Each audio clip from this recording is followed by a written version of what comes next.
Will you post on your Instagram? I'd love to believe that Adam was selling it out of the human being. That's fucking perfect. We're live right now. Wait, dude, Megan works right next to a human being. Yeah. I saw like the thing. I was like, that's a fucking weird name for a coffee place, low key. It is a little bit.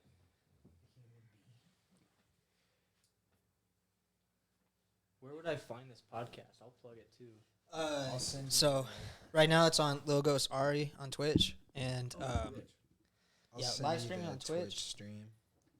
And yeah, Zephyr has all the links. Twitch stream. Who have I sent the Twitch stream to recently?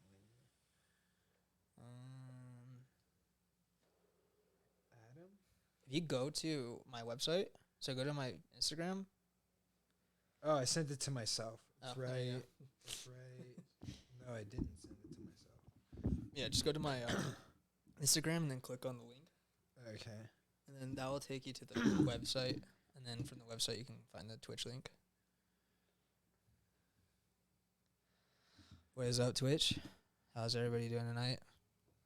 Yo, yo, yo, yo, yo, yo! Yo, yo, yo, yo. What up, Twitch? Do you want anything to drink? I have also vodka and soda. Finish this thing, and then these long drinks actually kind of So slap, good. dude. Yeah, these black ones are nice. The girls in the house were always drinking on them, and I didn't know what was Speak up. closer into the mic. All the yeah, flavors okay. of long drinks are pretty good. Yeah. Anytime you want to spike, just like grab the mic and then. Yeah, they're nice, and they Both just have hands, like, please. yeah. Yeah, make sure up and down too. Yeah. Come on. Yeah. Yeah, there you go. I can't find it. Where the fuck did I last... I just recently saw... You have like 7 Instagrams. Are you that Little guy, Ghost dude? Ari. That's the only one I use, bro. Not the far from home one. Little Ghost. That's right. Dude, I used to love Instagram so much back in the day. Yeah. I was on it all the time. I had It just has FFH. followers Yeah, and shit shit. on that. And then one day I just was like, fuck What it, would I'm you deleting post it. on there? What kind of stuff? Sports pictures mostly, you know, like pictures of me competing and whatnot. What did you compete at? Wrestling. That was my I do sport. jiu-jitsu. So I really? Yeah, I do some that wrestling shit's- with jiu-jitsu, yeah. Yeah. How often are you Jiu-jitsu's, going to jiu-jitsu? So go to, if you're on the website, go that to. shit's a whole nother beast, man. Does it say it's not I get in working? a You ever room. thought about there we go. fucking So go wanting here? to do jiu-jitsu? Yeah, so like my buddy Jake, his sister's husband is like semi-pro fuck? jiu-jitsu. Mine It's works. like... Yeah, It's so he still does that shit loading all the if you look time, at the but- top. Sorry. Kind It's of just like he slow as loses shit. a lot, you know, so he doesn't like. He'll like he used to wrestle at Boise State, but I'll go wrestle Streamers. or roll Pretty around good to these team, gyms. Yeah, they cut the wrestling program though, fuck which is you.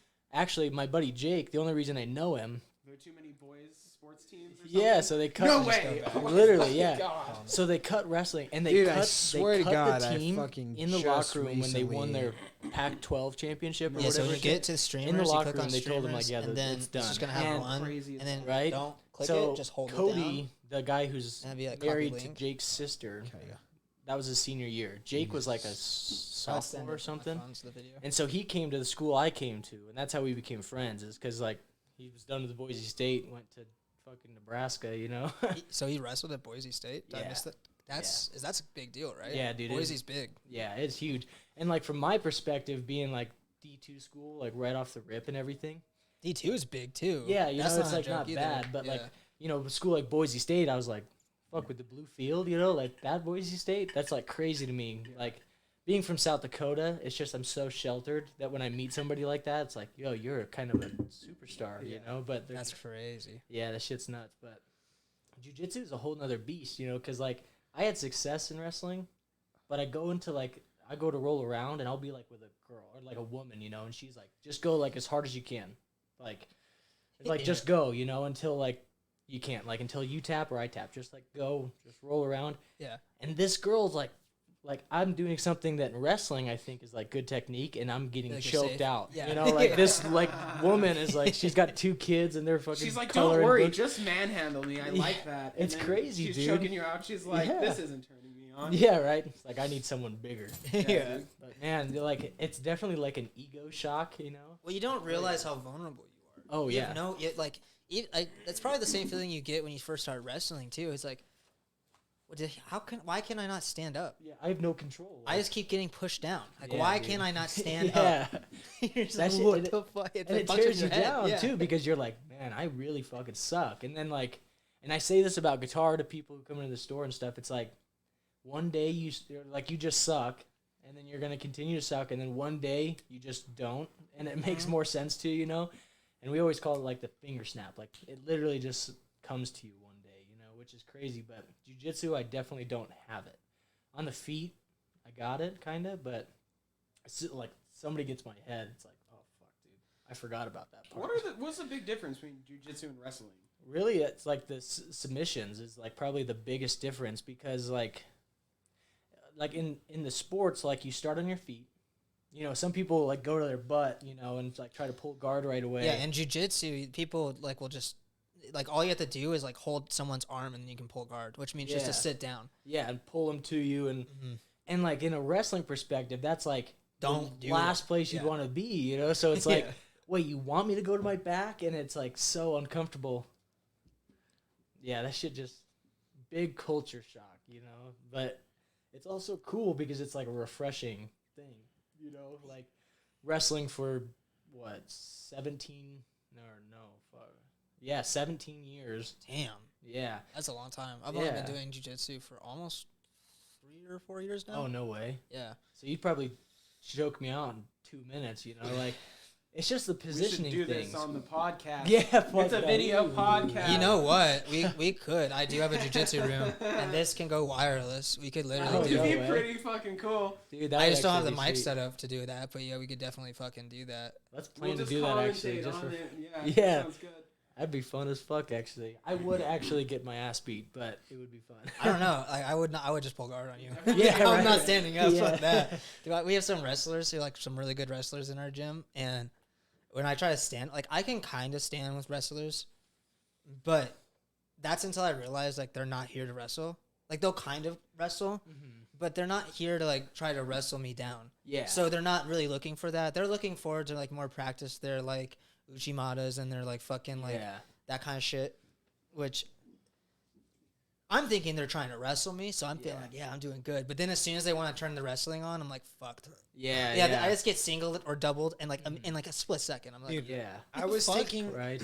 I was going to jiu-jitsu with my brother for a few months, and there was a new guy there that had a wrestling background, and he fucked up my back, like, because of the one time I rolled with this dude. And he also was like half deaf, so he couldn't Oh, hear shit, me if yeah. I was like, yo, this is fucking ridiculous. Yeah. And he put me in like it's kind of the one where so they you got like, a tap, bro. they had me twisted, and then, but what? Yeah, I don't know. It just He put you in a. he fucked me up for months, just rolling with this guy one fucking time. That can happen if you Yeah. don't stretch too, though.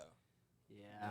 Like if you're just like kind of like if you're No, not he used to being was twisted, using like a lot of strength. a lot of strength. I had a wrestler do that to me once too, where like my gums were bloody after rolling with him because he was Yeah. just Yeah. he was just like pushing his fucking like elbow like into my teeth, like he was just like on top of me like trying to Oh do this, yeah. and like all I did was like push his arm across my face, and I just choked him, He's just and he was so confused by it because he was like he thinks he's winning because I'm on my back, Yeah. and he's just like all of his strength. I was like, dude, wrestling is so brutal. You Yeah. guys like Brutal. try to hurt each other, like really hurt. Like in Yeah. jiu-jitsu, it's less like the more aggressive you get in jiu-jitsu, the easier it is for you to fuck up the technique, Yeah. and you get in a really bad spot. Yeah. So jiu-jitsu is really about like kind of like flowing with the other person's like aggression. So you let Yes. them be aggressive, and then you kind of just move out of the way, and then you do what you want to do. Wrestling is like you be aggressive first. Mm-hmm. Initiating the offense, and that's like the big thing is like how do I control my, because like being so used to going like balls to the wall, and then you get into jiu-jitsu, and these like if you're going 100% jiu-jitsu, that's like a quarter of like a wrestling practice, just because it's all fast paced. And then like little do I know, I'm moving around sweating, and this person is dissecting every movement I do, and then I'm choked out in 30 seconds. And it's like controlling Now that. you're like- tired. You're like, yeah, right. I this see person's wrestlers get not so even tired. good. Like new Yeah, people dude. come in, they're always the most tired. Yeah. But they're the most fit too. They're the most fit, Yeah. but they get tired the fastest because they just don't realize like, hey man, It's a whole different thing. slow down. Well, You it's don't like have- even with, if you're like playing the guitar and you're coming up with a new thing, you'll notice you flex more. You're pushing the chords down harder than you Mhm. have to. That's like a thing with learning is Yeah. overexertion. Yeah, for sure.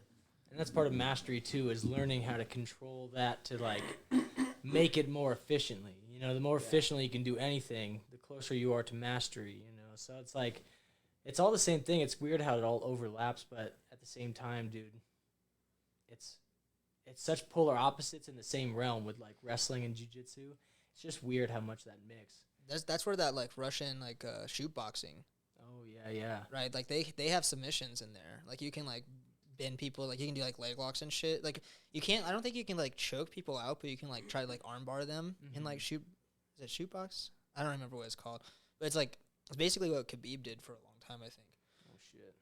And it's crazy because it's like a hybrid of jiu-jitsu and wrestling, but like the full rule sets aren't implemented into it, so it's just like a select amount of things that you're allowed to do. Oh yeah. It's really weird, but like you see the same techniques, and that's what's so weird because they're completely different martial arts. I don't even think like shoot boxing had a lot of influence from jiu-jitsu. I think it was just people finding the same efficient movement to break someone's arm. Yeah. And that's what's so crazy about it is that you'll see the same thing in two different sports that weren't really related to each other, and it's the same technique. And you're like, Yeah. huh, maybe that one does work. Yep. Maybe that's why they use that. Facts. Like it makes sense once it's actually put into like play, you know. But on paper, you know, like judo is one of those things where like, dude, it's like, what That's the fuck are another you even thing, doing? Yeah, like what the is whole difference throws. between judo and jiu-jitsu? Judo is just Way throws. different. Yeah. Okay. And that's similar to like Jiu-jitsu Greco-Roman or wrestling. Judo Yeah. is like mainly is like a transition you stay between. standing. Judo So is the judo's basically transition standing. into ground combat, right? Not necessarily. Like the whole point of judo is just to fucking bounce someone off their face, essentially. Like that's how you end the fight. Is you just throw them on the ground. Yeah. And once it goes to the ground, that's where judo stops. like There's real no more life judo judo. after that. Like Oh, you yeah. Right. hold them on their back for like 3 seconds to show that you got the points. Like judo. Oh yeah. Does points judo? are the judo Here's rule my sets are question: weird does as fuck. judo stand alone? Does anybody believe that judo stands alone as Oh like yeah. a valid form of combat? 100%. I think wasn't. If you wear a fucking- jacket, people will fuck you up, dude. If you give someone your collar and you're like a Oh, yeah. black belt judo dude, you like if you have a belt and a collar, you're gonna die. Like that is like the two weapons. Like there's judo throws that like I know, and I'm not like a judo expert that I can kill you with, just because I can push your head into the ground so fast that you're not gonna wake up. Yeah.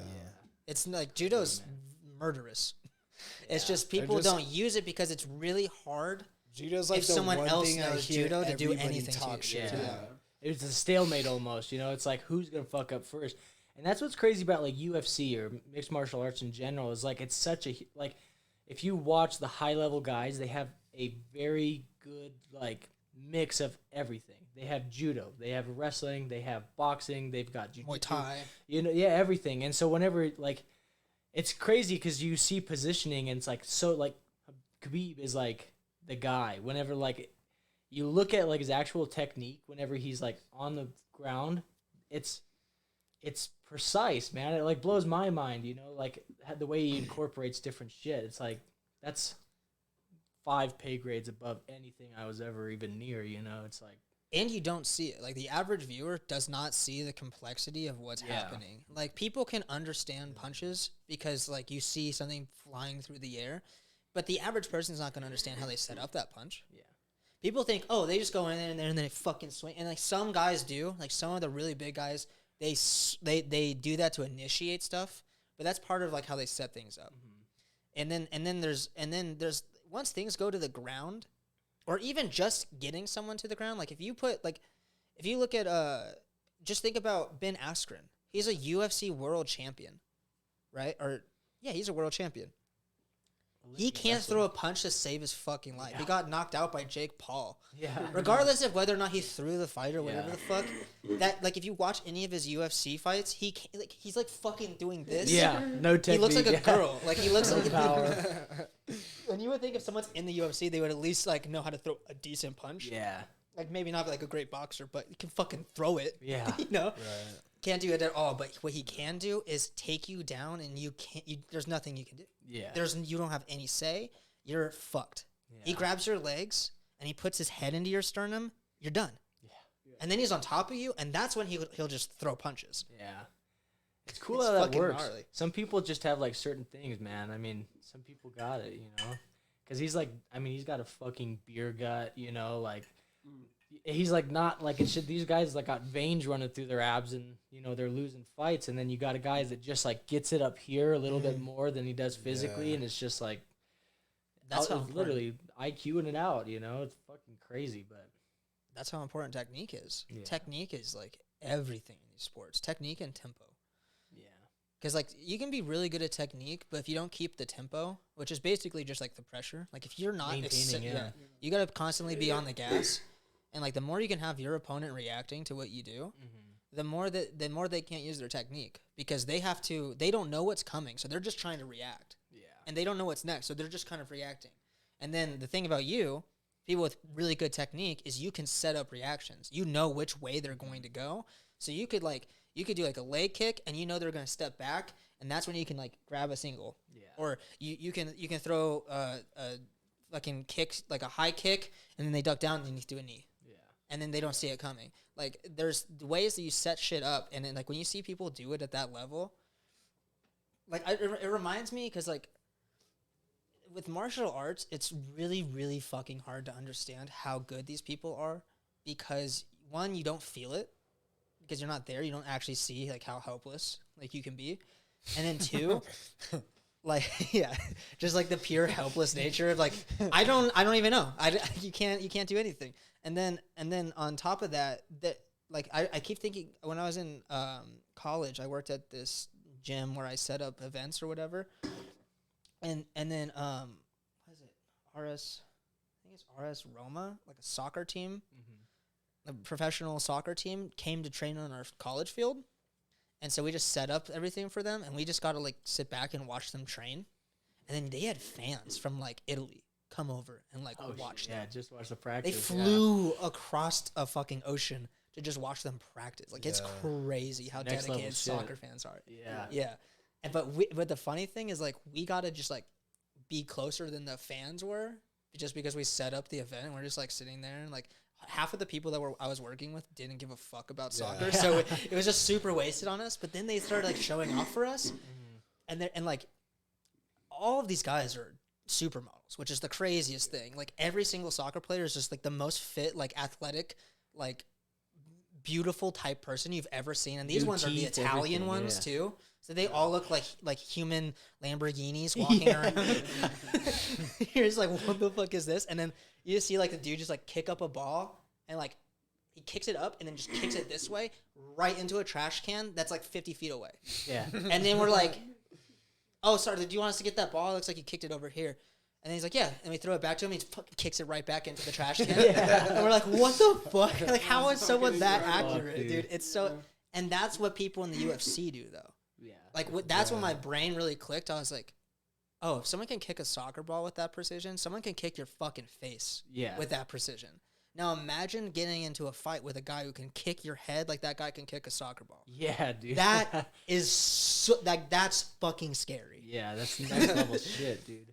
Like, and then these people, oh, dude, people think they can just fight UFC fighters, and that is the funniest shit. Yeah, in my you life. see like the Facebook, you know, your uncle posts on Facebook like, man, I would knock fucking McGregor out. Did you see that performance? And it's like, you got to think both guys that are in the octagon are both absolute professionals, you know? And the fact that one guy can like do that to the other dude just means that this guy is like, there's levels to it, you know? And to the person on the couch, it's so hard to fucking put that into perspective, man. It's fucking crazy. And I'll catch myself sometimes like, fuck, dude, I would have definitely gotten out of that double leg, you know? And then I think like, oh, wait, no, that's a UFC champ. Do you have bro. Yeah, you slow it down. You're like, oh wait. Yeah, fuck Do that. you He switched also his have like stance on the way jiu-jitsu in? How did- background, Jacob? Now, you know, like in South Dakota, jiu-jitsu is like not a thing. Like I shit you not, it's not a thing. And people who do jiu-jitsu, you know, you'll go to like the nearest city, which is Rapid City, which is like 75,000 people, and you'll see like in the mall like a little like, you know, like just a building, and it's like a jiu-jitsu karate like You know, they've got a whole list of shit they do in there, and people take that as a joke. Like, it's not real life at all. But when you get into, like, we're just a few years behind the rest of the world, you know, the Midwest just kind of collects all this information a little bit slower than everybody else. But, you know, it's you have a lot more guys that are, like, on the high end of wrestling, and it's transitioned more from, like, there's freestyle and Greco wrestling, which is what they wrestle in the Olympics. Yeah. And then there's folk style, which you wrestle in high school and college in America. Yeah, that's what they call it, folk style, yeah, which is weird. But what you see more nowadays, like me, when I was training for world teams. I was doing freestyle and Greco. If I wasn't in season, that's what I was doing. And nowadays, everybody is doing boxing, they're doing Jiu Jitsu, because they're not thinking about Olympics or Worlds, they're thinking about UFC and making big paychecks in mixed martial arts. Is that a friend? The UFC is like on like a trend level is way more popular. Big time. I mean, it's more exciting too, because like in wrestling, when you have two high level guys that are equally matched, there's not a lot of action. You know, it's pretty slow paced. And just like slapping each other in the head. Yeah, you know, just getting that hand fighting and shit, you know, but like you get a final score of 2-1. Adam, is that you? Or something like that, and that shit's boring, you know? So the UFC, when you see guys getting fucking knocked out and their eyes roll behind their head, you know, Joe Schmo on the couch is like, that's way fucking cooler than that 2-1 match I just watched, you know? And so it's like, it makes sense at the same time, but I guess that's why I was gonna ask is like, do you find that these high school gym teachers want to folk these kids? big fucking time, dude. Do you think that like jiu-jitsu has like, or martial arts in general has a lot more complexity than wrestling, or do you know enough about it? No, it definitely is. You can't even look at me Because like, stop looking at honestly, me. because like wrestling, it's just as complicated as jiu-jitsu, but in such different ways that it's hard. Like, it's really hard to, like, it's apples to oranges, you know? It's Like, they're technique similar, is infinite, but you know? yeah, like you you know? can keep going deeper and deeper. Is it a lot more like brute force? Yeah. Yeah. Because, like, you think about it like, you know, rolling in jiu-jitsu, it's a little bit slower. Where wrestling, it's not as precise, you know, on hand placement and whatnot, especially when you get on the ground. For the most part, like, for me, when I was in college, I wrestled like a pussy. Like, I would score a takedown, and there's riding time. So if you're on top for a minute, you get an extra point. So I would take a guy down because I was good at my feet. I would stall my ass off, not do a single thing until I got 20 seconds. And then I'd let him up, get another takedown, 20 seconds. Another takedown. Just working the points. So then I won so many matches in college, 7-3. Because I'd get my 3 takedowns for 6, the 1 point for riding time, and then his 3 escapes I gave him. And a point for escaping? Yeah, in so wrestling? Oh, yeah, okay. so That's like interesting. if they're on bottom and you can do what's called like a cut, where like, and this is kind of like a douchebag thing. You kind of disrespect them. Like, I take this guy down 6 times in a match, and I'll like push him, like shove him out of bounds, and it's like, stand up, like let's go, you know. And so you're giving him that point, but at the same time, like, I know in my heart that this fucking guy cannot do anything to me. So it's like, let me get another takedown for the highlight reel, you know? But so it becomes like you can break a guy way easier in wrestling just because positioning wise, they're fighting their absolute hardest to stay in a certain position on bottom, where in jiu-jitsu you have a little bit more freedom, you know, on bottom, and not Yeah, you freedom. can put your back on the mat. Yeah, so you can not relax, but you have a little bit more time to kind of go like, okay, what do I do now? You know, you're seeing his hands, there's a you're whole watching game. him. Yeah. And that's a whole nother realm that wrestling doesn't have, you know, and that's the bottom guy in wrestling. The big thing is like, Getting out. whatever it takes. Like, you got to actually act they like, arch their back like off the ground. yeah. So they're not like completely like Yeah. pinned or whatever. Yeah. Yeah. I've seen that shit. I'm like, is that Oh, like what the fuck? is that like a point based thing? Like Yeah. you have your back on the ground? So, like, if I have a guy on his back, if he's flat, shoulder blades flat on the mat, pin. I win the match. That's, like, the best way to win. Like, like if I get a pin in a duel, that's worth 6 points. But if I beat the guy 15-0, that's 5.5 points. So a tech fall is what that's called, a technical fall. It's a mercy rule, essentially. If I'm up by 15 points, that's it, right? So it's fucking weird. Like, it really is. It's weird, especially when you kind of venture into other sports. then you think of wrestling and you're like, that is kind of fucking weird how that works, you know? Like, Oh, I didn't know you guys get escape points. yeah. And so I that's wish nice. we had those in jiu-jitsu. I Right? escape all the time. Yeah, if you can get out, If you yeah. get out, you don't. A lot of the times, there's penalties in jiu-jitsu. I don't know if wrestling has the same type of penalties, but like, you can get penalties in jiu-jitsu for like standing too long or sitting in guard for too long. So basically, like if you just have someone like held in your like close guard, which is basically you're just holding them down, your back's on the ground, and you're just holding them there, and you're not doing anything to advance, you get a penalty for like basically just stalling. Yeah. Whereas in wrestling, that could be like the end of the match. It would literally be the end of the match. Yeah. If my shoulders were on the ground, he would win. Yeah. And then it's just, Jesus. Like, they can't do submissions though. So if you guys start to like choke or armbar people, you get like a penalty, At least right? say it no, into the well, I mean, microphone. there's certain things that you can do. Like, I mean, the most embarrassing thing you can do in wrestling is fucking tap because nothing's gonna happen.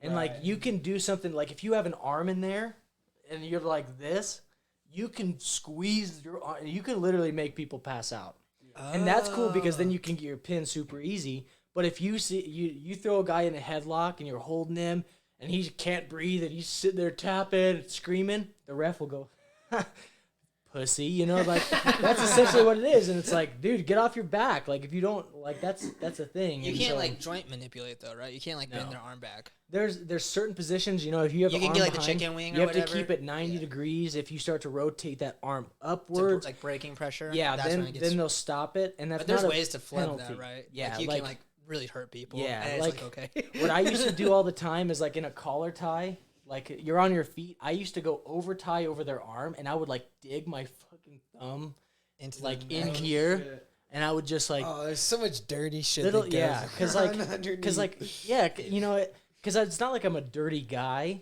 You know, I definitely want to like win the match with respect, but at the same time, I'm a wild, taint's a savage taint. animal. Yeah, you know, You gotta show I gotta that you're take not that gonna, thing. Like, fuck around. Like, people, you break spirits that way. Yeah, Like, big time. In Muay Thai, is it Bakao? I think is his name. One of the most famous. Unfortunate name. Bach Yeah. cow. Well, yeah, it's it's like it's not Bakauki like. But yeah, But this dude is one of the best, if not the like most well-known, best like Muay Thai fighter of like all time in like Thailand, and him and Senchai, and basically like there's a guy who's like training at like Tiger Gym or whatever it is in Thailand, and they were talking about like, and this is top tier, highest of the like literally as high as it goes in terms of Muay Thai, and he's saying I was sparring with him. And like the guys, people are really playful. Like they're not trying to like hurt you, but they'll show you like that they can hurt you. yeah, So there's like a slight difference there. Like you'll get hurt, but they're not trying to hurt you. yeah. So like he was saying like, yeah. So we're like in the clinch, and he was just smiling and laughing because you wear big like 16-ounce gloves in Muay Thai. But he like has dug his thumb through his gloves so much where there's no padding anymore, and it's just his thumb like was just in his eyeball, and he's just like laughing because he's in the clinch, just like stabbing this dude's eye. Yeah, and that's dude. like the best way. And that guy's just like there to like spar with him to see what it's like to spar with like. He's yeah, like, yeah. Just cause, dude, that shit's just so intense, funny. man. It really, and that's like I don't know what it is. Like once I got done with wrestling and everything, I had this overwhelming desire to like completely get out of that realm of just like, because like when I was wrestling, I was like an animal, you know. It was just like whatever it takes to win. And now that I've gotten into like music so much more, like I don't work out. Like I used to work out all the fucking time and shit. Like now it's like, became a bitch. dude, essentially, like no joke. Got Like I was soft. just like, yeah, Soft boy, dude. straight up, dude. You know, I just started picking on the guitar and the ukulele, and it was just like, What's all this fighting shit for, man? yeah, fuck, man. Yeah, I just turned into a straight hippie, bro. I was like, it's funny too because like I got all these people in my life that are just like so used to me being this wild Like animal, meathead, yeah, kinda, you know. yeah. And then I just like started experimenting dude, it's with actually fun pretty things. cool, man, Yeah, yeah. like dude, I'll Everything's pretty chill. one love, you know. Like this is literally what I turned into. Is this like because the thing is I still understand wrestling very well, and I understand like combat sports in that way that I can always talk about it. I always appreciate it. But for me personally, I closed that chapter because it was so much easier for me. Because, I mean, dude, no joke, 17 years of competing. Well, you like, compete at a collegiate level, and there's a lot of Yeah. pressure in there. I mean, like, Oh, dude. that's not like. Did you have a scholarship? Yeah, I got a Yeah, that's full different. ride, That's a too. different thing. Like the thing about jiu-jitsu, I think the reason people are so chill in jiu-jitsu is there's no scholarships for it. Yeah. There's no like people expect you to be the next jiu-jitsu athlete. Like the only people that become top tier jiu-jitsu athletes are literally like homeless kids who didn't want to get a job. Yeah. That you're like, can I just live at the gym? Yeah. And then I guess I'll make money by competing. Yeah. Like that's the only way you become good at jiu-jitsu. Even to this day, like jiu-jitsu is more popular, but there's no like collegiate jiu-jitsu team. But No one that'll gives a fuck change. about. I think it will change. 10 years from now, Well, because of like, I'll take another one of those if you got is it. there a whole nother one in the fridge, right? Okay. Shout out to Long Drinks. These are Fuego. Hey, Long Drink, please sponsor the Yes, podcast. sponsor the podcast. Hey, what are the odds that Long Drink sponsors this fucking podcast? Hey, it never hurts to ask. The only person watching is someone that Zephyr knows that might just come over and be on the podcast anyways. Gotta threaten them. Tell them we all do fight sports. Also, our new sponsor is called Trash Boy. Oh fuck yeah. Can we get her on the podcast? They're not officially our sponsor, but I'm gonna just start. I'm gonna start like shouting them out just because I've create business It's fucking opportunities out of nowhere. Yeah. That's what I see people do on the podcast all the time. This fucking company is just literally this chick apparently has like 3 or 4 kids, and she literally just steals their artwork and like makes a clothing brand out of it. That's pretty gnarly. There's cool school narratives. Fuck is the point of kids if you don't. Go to napkin. Dude, if I match with this girl on Tinder, I'm kind of upset. Napkin Yo. sounds like a real name that I'd know. No. Quick question. Where's the bathroom at? That's right there. It's like right, like as you go into the hallway, it's like directly in front of you. Fuck. I don't know where it went. I don't want you guys thinking my boy is soft, dude. Who is this? Just 'cause he I plays. can't read it. Wait, what? Says it's you birthday? You chat? I can't. Timing. Too important. Who is it though? What's her name? JD Smooth? Hey JD Smooth, what's up?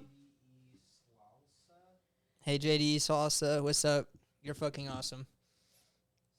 You guys enjoying the podcast? Do you think Jacob still jams his thumbs into guys, or is he? Oh, I think once you learn that skill, you don't let it You go. don't let it go. Yeah, no, that's a talent you can't. Yeah. Can't. It's like when you when you ride a bike, you don't like really forget. It's like pretty chill. Anytime you see a guy, you just kind of like it's like a magnet. It's like. So, do you follow martial arts still at all? Do you like watch the Yeah. fights and shit? For the most part. I mean, in recent years, I've kind of detached myself from most social media. That's fair. Yeah, you know, I'm on YouTube like a Yeah, fucking doctor we're the though. You same. know, Yeah. like dude, I live and die on YouTube, and that's cool because there's so many rabbit holes you can jump into and whatnot. You know, like when it comes to mixed martial arts of any kind, the YouTube platform is massive. You know, same thing with guitar or music in general. So I keep up with it as much as I can, but I definitely only watch like certain fights. Yeah, me too. You know, mostly like specific people that I appreciate their style. You know, like Style bender. yeah, dude, Fuck. fucking gangster. That's he's got it, man. If you want to see something Napkin that just doesn't look Apocalypse. real, just Go watch to Style Bender. napkinapocalypse.com for cool shit. Yeah, go to Napkin Apocalypse to support a mom who rips off her children's art for profit. Shout out to Napkin Apocalypse. Shout out. Trash Boy, what's up? Fuck. Okay. But all continue. love, just play a napkin. Can we call her Napkin? I hope so. I hope she's okay with that. Yeah. Well, she's Napkin now. She better be okay with it. Better be okay. But yeah, no, I was gonna say like, do you watch like combat jujitsu? Have you seen that? Have you heard of it? Yeah, that shit's intense, bro. Like, So the guy, did you watch the recent one? no. So Elias Anderson, the guy who's the current combat jiu-jitsu world champion, just had a fight with like some UFC guy. It wasn't for the championship, but it was during the championships to find out who he fights next year. Oh, okay. And he teaches at my gym. or used to. He doesn't no teach there shit. anymore. Yeah, and I've rolled Here with in him. Reno? Yeah, he's Oh, that's fucking insane. crazy, He's yeah. a featherweight, flyweight. I don't remember what it is, but him and his brother Laird Hamilton, Laird Anderson. Hamilton is like a surfer. Laird Hamilton, yeah. Laird, he's actually named after that surfer. But their dad was like one of the first like Gracie like jiu-jitsu black belts in the U.S. I think. Oh, really? Yeah, I hope I'm not speaking out of turn. I mean, they can correct me, but I think one of my goals would be to have them on the podcast. Like both brothers on the podcast would be fucking sick. One is he so goes cool. to your gym? He used to be a teacher. He used to be? Do you see Yeah. him? Oh yeah, Fucking- see him all the time. I rolled with him a lot. Have you ever asked him? No, I'm kind of really nervous to ask him. Yeah. Because like in my mind, that's like a superstar. That's like, Right. oh, you don't ask people like that to do things like this because they Yeah. have like they have like real shit. Like they're on TV. Like he knows Eddie Bravo. Oh, Right. fuck yeah. Like Yeah. he is the combat jiu-jitsu world champion, like of the world. But he lives in Reno. No, he lives in I don't want to blow up his spot in case people don't know where he lives, but Yeah, whatever. I just think it's if he used to be in Reno teaching at Hinzo's, Yeah. and now I don't know if people even know this, but he'll still train at Hinzo's. yeah, there's Gracie gyms all over. So the Hinzo's you're thinking of is the one in New York. That's like the headquarters. So that's where like Hinzo himself taught with John Donaher. But they have like a lot of Gracie schools are just like satellite. Like the Gracie family is like really prolific. places called Gracie. Gracie Like is Gracie everywhere. Academy. I think Yeah. they have like the Gracie brothers or like some Gracie people will come to their like ceremonies, right? Yeah, so you gotta be really careful what Gracie gyms you go to. A lot of them are pretty decent, but they're kind of known as like the McDonald's of the jiu-jitsu world. Not to badmouth yeah, any Gracie, sure. but there are Gracie gyms that are notorious for like, just like there's like a gym where you can just get your blue belt online. Oh, shit. Yeah. Yeah, you that's just it. watch like a course of videos, and the guys who teach that gym are really good fucking jiu-jitsu players. Like they're no joke. They're the top tier of the top tier. But it's they just didn't like learn- they've monetized Yeah, this. Yeah. they didn't learn how to. I get don't a know blue about that belt real online. Thailand They shit, learned- No, you can't. Well, here's the thing: mangoes is you and can't. sticky rice with fucking Unless you have someone to sweetened train with, condensed and milk. like it is fucking awesome. there is no fucking chance you could ever get your blue belt online. Like if you go against like yeah. if you Well, get your no, blue belt it's a online and you go sport. into like a real You can't school, learn football purely from watching videos. well, I have think to what do happens it. is you get an honorary blue belt. Like if I want to be like real technical about it, because I've never gone through the system. This is just what I've heard. So you watch a bunch of videos, you pay for their course, you do it online, and then if you ever have the chance to go into a Gracie gym, you can do the blue belt test, whatever their test is. By the way, a blue belt test is a bullshit thing. It doesn't exist. I want to work my way up to honorary black belt Honorary, through yeah. online courses. If you told a real Fucking black belt sick. that I'm an honorary black belt, he would fucking choke you out on the spot. That's like man. fucking on the Steven University of Phoenix Steven team. Seagal is like an honorary black Yeah, belt. he's like the Bill Cosby of black belts. Yeah. Oh, fuck yeah. Dude, that's so funny. God damn. Dude, this Honestly, honorary though, shit's getting an hilarious. honorary fucking degree is way cooler than getting a real degree. Yeah, right? That's Because you got it for free. You know, the Yeah, work you at just all. fucking are sick. You're just so sick. Yeah, could you imagine being that sick that they're like, you have a degree in neuroscience now? You're like, I don't even know what that is. You're like, well, What was your bachelor's in? We just my know. bachelor's, cognitive science technically, but Almost neuroscience. neuroscience. There's a huge fucking. I don't want to get into it. It's just Yeah. I should. It's a neuroscience degree, but He got They fucked. kicked you got out fucked for with being- one He credit. got fucked by that system, bro. that Professor? part of the Oh, universe really? called math. Oh, okay. well, I didn't. I'm not bad at math. You make it sound like I didn't pass. I couldn't take it I would have to pay another $20,000 to have gotten the degree I wanted. Oh, Yeah. fuck. Because the way they pay, like that, you'd have to do a semester. You can't pay per credit like you can at UNR. Where I Oh, went, you have yeah. to pay Wait, where'd for you the go? UCSD, the home of cognitive science. Oh, dude. Wait, no where is that? way. I did not San know Diego. that. Yeah, Oh, no way. UCSD. Damn. That must have been cool. No. No, you didn't No. know. San It's- Diego's nice, right? See, well, okay, so Fuck. you want to hear? Okay, here's a quick rundown of Not even San Diego's cool anymore. Nothing's cool. What the fuck? Everyone head to the Midwest. Taking over Yeah. the place, dude. Yeah, hell yeah, South Dakota. not the part I was in, right? Okay, so Everyone to South Dakota. Oh, fuck. San Diego is actually not that cool, honestly. I think Reno's a lot cooler than San Diego. Yo, this guy makes fucking South Dakota sound cooler than Yeah. San Diego. It fucking probably is. I heard San Diego had the coolest fucking zoo in the world, though. It does. No, that's a fact. It is a dope ass zoo. I could just walk around there forever. I actually did like a research assistant job where I was supposed to go to the zoo all the time to like film the animals there and like. And you didn't.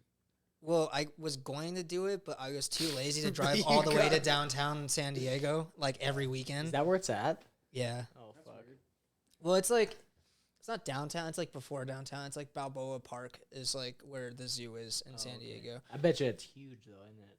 Probably takes It's pretty up so much big. fucking Like when you walk around, you don't realize that you haven't walked through all of it because like you can go on like little loops and you're like, oh, that was nice, and then you look at the map, you're like, what the fuck is this over here? Yeah. You're like, Fuck. that's like 3 more sections that I have to walk the through. little animated fucking map they How give are you. there and- more You have to, animals? Yeah, you have to finish the campaign to get to to unlock the access to special the ops, I yeah. can't name this many animals. How did Yeah, Noah fuck. fit these on his boat? Yeah, no They shit. can't even fit them in a fucking zoo. My religion is falling apart. Yeah, No. fuck. You go to San Diego Zoo one People are time. just breaking down everywhere. Everyone's My crying. Why is religion. everyone crying here? And then 2 hours later, you're crying. You leave an atheist. Yeah. There's no way that shit happened, man. Everyone's like listening to Richard Dawkins as they walk out. Yeah, facts. That's why I'm gonna plug this. They walk Everybody, in on a devotional. They leave. look into Buddhism. That shit makes so much more sense than a lot of the other Shit. nonsense. It Yeah. literally there. tells you. Do you have hey, any specific websites for Buddhism that you want to that you want to share? xnxx.com. Just kidding. Don't actually type that in. You'll get it. Eat good, sleep good, and mate fuck when you yeah. can. Join my Yeah. YouTube channel called Buddha Boys. We fucking post Can we new make shit a band every called Buddha week. Boys? Oh shit. Oh, that's- dude, Buddha Boys. Oh, dude, would wait, be wait, wait. such Yeah. a good. Wait, but we're so free of attachment that our instruments are just sitting in their stands. And Yeah, We don't even play our instruments. We're not The attached instruments to play you us. guys thinking we're good. Yeah. We just set ourselves on fire and protest every episode. Fuck Yeah. We just get progressively more burnt. Yes. I remember them being white boys. Yeah. We're enlightened now. Yeah. Now we're the burnt Buddha Boys. Yes. Dude, that's actually. I gotta. You light trademark yourself that. on fire. Burnt Buddha You know, boys. actually- Not a bad name Yeah. for a thing. Self-immolation, great idea. Wait, Fuck yeah. so what's your why? How did we get to Buddhism? Because You we're talking asked. about religion. You literally asked. The I did question. not. Okay, we brought Oh, up wait, how okay, I thought you religion. He's a good Christian man. He'd never ask. You go to a zoo and you realize Noah's Ark didn't happen, and then you go, okay, well then how much of this shit didn't happen? Wait, let's also bring up the fact that the flood, the Great Flood, it's not exclusive to Christianity. That's like that spans multiple Yeah, religions. yeah. The idea of like a the whole Noah's Ark and like putting all the animals on a boat. Yeah, that's stretching It's it pretty pretty gay. fucking far. I've heard there's actually lots of evidence of a big flood, and I don't doubt it. The world's been around a long ass time. Buddhism makes more sense to me because it's like, one, you just like kind of respect Mother Nature, and who doesn't like that? You know, like animals, you don't squish bugs. You know, you don't kill the mouse. I don't You know know, about that that's the shit. type of stuff. I don't fucking kill everything. Not me, dude. I used to, but dude, I am so with you though. Like I get embarrassed when I'm in a relationship now. Like with a girl who's like, there's a spider in the house. I'm like, okay, let me grab it, put it outside. She's like, fucking kill it. Yeah, And I'm right? Like, look, if it was like a tiger or something, Yeah. I would try my Yeah. best. Yeah. Okay. Yeah. I would I- but this- exterminate and it. I could kill it. I don't Yeah. need to. It won't All kill right. us. Yeah. I Take got it I got outside, mad some guy. at David at work one day for stomping on a spider that Really? I was like trying to save. Yeah. I fucking Dude, got what the fuck? so mad. Yeah. That's a life. Dude, For real. I had a weird, like, you know, you ever, like, have a fantasy, like, if someone did that to me, I swear to God, like, that's, like, I don't know how I'd react. Like, you gotta kind of play it through your head a little Yeah. bit.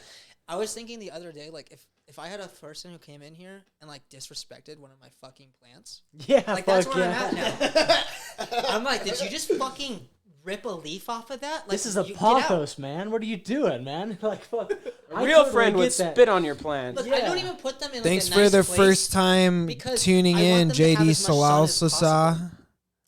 It's I'm glad to They're see. long gone, bro. You already read that. You scared him away, dude. You read that before. Oh.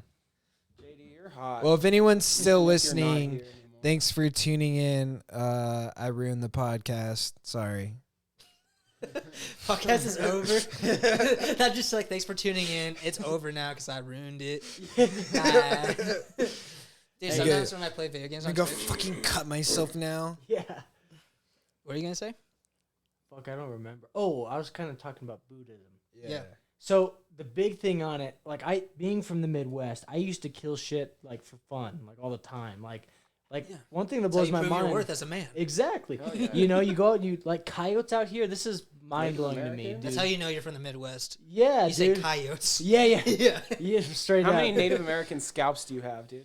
I have actually 3. But wait, so when you had no, when you killed something, was it just like, oh, that's just a dead animal? You just No, leave it there? Was I there had- ever like a process? Like if you killed something where you like, oh, I prayed need for to it? do something with this? Yeah. So You fuck it? kind of in a No. in Fuck a it to heaven? roundabout way. Yes, I will get you there. Trust me. You've never had something like this, you know. But like for me, it was like I have Native American blood in me. Actually, I'm Rosebud Sioux. Shout out to the Because you tribe. No, Killed a it's bunch of Shit, Native do you have your Americans and card, drank their dude? blood. I You're do. like, That's the thing. Yeah. Like I had no, straight up, dude. Like they support the fuck out of Native Americans. I mean, America My did them first dirty, girlfriend but was the most blonde-haired, blue-eyed chick ever, and she was she had her Cherokee, card. wasn't She had her Yeah. Cherokee card and fucking Fuck went to yeah. college on Yeah. a scholarship. Everybody in and the shit. I know Got a couple of fucking blonde hair, blue eyed bitches that went to college with like a Mexican scholarship. Yeah. I'm Oh, dude, I should've got 7% that. Mexican. My last name is Santa Materio. I could have totally went to Yeah. college for free. Fuck yeah. I'm like, Dude, wait, I how did never you do this? How have I never heard your last name Yeah. before, dude? That's nuts. That's actually kind of gnarly, bro. Yeah. That My is first sweet. name's Araya. Like my You've name been doesn't. Araya to I'm me like a forever. mythological creature. Yeah. Like it doesn't make It's sense. the coolest name I've ever fucking heard, man. I'm like a Greek. I'm I like. just and- assumed you were like Jewish or some shit. yeah. actually, I'm not Jewish, but That totally it. but is Zachariah is like, or no, or That- Zephariah. Some, Zachariah, for sure. I think Zachariah is for sure Jewish, and it means like the lion god. That's a great name. Yeah. That would be fucking cool. That's something about Arabic names too, like Bashar al-Assad. I don't remember what Bashar means, but al-Assad means the lion. People Yeah. call him Bashar the lion. People who know That's it. fucking means, rad. Actual like, name. We're over here That's like, so what's gnarly. up, Mike? Yeah. We don't even know what it means. Yeah. We're just like, I guess. Can I talk into you? Yeah, right. Yeah. I got stuck You with want to Jacob, spit some bro. fire into you, Mike? That's an ancient name though. Michael and Jacob are both ancient Yeah, names. that's true. Rachel's an ancient Yeah, the name. gayest fucking ancient names I've Facts. ever heard. You know, one thing that's actually kind of crazy is Jacob in the Bible, whatever, you He's know, a piece that of shit. shit. He was a wrestler, bro. He used to wrestle angels and shit like that. Wrestle the angels. Bible? Yeah, like in the Bible, Jacob wrestled an angel. Wait, can I get more? Oh wait, which was the good? No, Jacob was the good one. Esau Yeah. is the piece of shit. Esau. Yeah, The yeah, Grateful yeah, yeah. Dead have a song I'm sorry called I "My said Brother that. Esau." No. Do you recall? Do you recall people wrestling in the Bible, Braden? Not once. Okay, I remember people consider turning him our their sticks expert. into Yeah. snakes and- Dude, I have this dope pulpit Bible. It's big and ornate. And Really? I was digging into it. Not a couple months ago. I started reading it. I read a few books in, and I'm disappointed that I stopped because it is way gnarlier. It's trippy Wait, It's shit, fucking bro. entertaining Yeah, to it's read. like Yo, is the Bible an audio tape? it is. Yeah, Probably, Yes. yeah. Right? Probably But, read like, in I want every that, but accent only you if could I want fucking- like Yeah, the fucking. right. I want like the Vatican Bible. On Only audio if, tape. I want like uh, the Dead Sea Scrolls. Like Yeah, yeah. I want the Poke on. Original press. No, dude, What's I the want fucking some guy? Syrian guy Yeah. reading it to me, dude. What's the with guy? accent. Yeah. What's the guy from Bruce Almighty? The black dude. Oh, Morgan Freeman. Yeah, Morgan Freeman did an audiobook on the Bible. Everybody would know the Bible by Straight by up. fucking Everyone be heart. Christian for I sure. would Yeah. actually be almost surprised if he hadn't at this point. Right? You think Yeah, He he's did like- play right? God. Morgan Freeman. Yeah, Morgan Freeman's Bruce not Almighty, dead. Be man. like the right person I'm gonna to look do that that. up. Yeah, facts. No, I'll be sad. Dude, that's Died crazy years shit. ago. Morgan Freeman Morgan- is still alive. Bro. Dude, yeah, he's kicking. No, dude, everyone would know if he was. I heard the funniest fucking rumor one time God that doesn't just Morgan die. Freeman. So Jimi Hendrix faked his death, and is Morgan Freeman. Morgan Freeman's not dead. That's a horrible rumor. Everyone I've knows heard he that was. before. And it's like, Jimi Hendrix is way for better telling looking the than one Morgan viewer. Freeman. no, yeah, it's like Still that's looks kind of good as- racist. Like, oh, yeah, still they're looks black. It's like this you black know? guy looks like this other black guy, right? Oh my Must be the God. same guy, right? Right? Yeah, they all look the same. Yeah. There's no fucking way a nonsense. 27-year-old drug addict never Funny how died. big they are. Yeah, Who he else has just completely giant quit the freckles? heroin and Yeah. became a massive actor. Yeah, But That I He makes used sense. to do heroin? No, Jimi Hendrix. Oh, okay. Yeah, there's no way he just died. I stopped listening for Yeah. a second. Morgan Freeman was on that shit, man. Yo. He knew how to party, dude. No, that shit's fucking crazy. It's crazy though. how Morgan Freeman played that one super important political African dude that I don't know the name of. Oh, And when he dies, he's gonna go down. Mandela. Mandela. Yeah, Mandela. Yeah. Nelson Mandela. Nelson When Mandela, he yeah. dies, it's gonna be as important as Nelson Mandela. Wait, Nelson Way Mandela's dead? Yeah. Wait, is Nelson? Fuck! Is Nelson Mandela also not dead? What are we gonna do? How will the world make it? I stole that kind of joke from Ari Shafir. Shout out Ari Shafir. Yeah. For real. Nelson Mandela, not a lot of people know this, would sleep with kids. Like, wouldn't touch them, but just like in his, in his room. Oh, it's just what? like Michael Jackson. No, That's I just made like that a. up. That, You that, But no, fucking I made that. bitch. Someone else did do that. I just. Oh, fucking Gandhi. Gandhi would have Yeah, like Gandhi was young a girls sleep wild-ass in his dude. bed. Yo, And he said Gandhi he was would- practicing the Oh, yeah. spiritual act of not having sex with Yeah. yeah. Because Yeah. he's so spiritual. Yeah. He wanted to get so horny and just be like, no. Yeah. Not today, God. Not today. Yeah. My nut will not be busted tonight. Yeah, dude. That's some wild shit, actually. I refuse, like the British. He's like, you remember, because he would do like I won't eat until the British get out of here. What if he's like, I will not fuck this 12-year-old until Yeah. the British get out of my country? The British are like, man, we gotta let him fuck that Yo, 12-year-old. dude, we gotta get out of here. It's getting out of hand. This 12-year-old needs to get fucked right now. Yeah, she's begging for it. She's asking for it, dude. That'll fucking have the politicians having nosebleeds, man. What do we fucking do? Oh shit. Can you imagine thinking that guy was hot? That reminds me of like the Leaving Neverland documentary about Michael Jackson with those kids. There was this one scene where this guy's talking, like right after he's talking about like how he used to lick his butthole, right at peak scary Michael Jackson, like scary white Michael Jackson. He's like, but I miss him and I love him still today. And you're like, Yeah, think that's about right. that. Fucking Yeah. Voldemort was eating this kid's ass, and he like goes Dude. like, I still kind of love Didn't him. he say that his nose fell off once? Yeah. What? Yeah. Michael- there was yeah. there was a thing No. where his nose was so poorly That's put like on. a South Park joke. No. That's how South Park got We're the gonna have joke. to give this a goog, boys. I don't swear to know. look Yeah, it up on your fuck. phone or I something. don't know. Yeah, He someone was saying bust that it his out. nose, like I think it was during the ass eating. I'm not even What? fucking with you. His He nose still was loves this guy, fucked dude. up and like moved off of his face to like expose the bone under his nose, and he's like, "Oh, sorry," and like Yeah. put it back. Dude, Just flops it back over. he's that good at eating ass, Yeah. dude. This kid still misses You ever him. eaten ass so much that your nose falls According to Quora, Michael Jackson is still alive. Nerd. off? He's in Brazil right now. He's like, fucking Yeah. like all these kids. Oh. Just fucking hit the kick and everything, man. Could you imagine if Michael Jackson had the best lungs on the planet, right? We can all agree. Voice of an angel. Now imagine him doing that into your little kid butthole. Oh, just like it like shines through your eyes like a bright light of God. This kid just like that's why he's in love. He Yeah. met Jesus that day. Tell me you come out of that without love in your heart, man. I've actually got a fucked up story that kind of reminds me of this. Michael Jackson ate No. my asshole too. Close, dude. Okay, so the high school I went to, I won't say names, but there's You this might kid. need to say names if people are eating I have a assholes. feeling Yeah. you and I went to a similar high school. Okay, so this guy's name is Flea Hardy. I'll say that. That was his last name.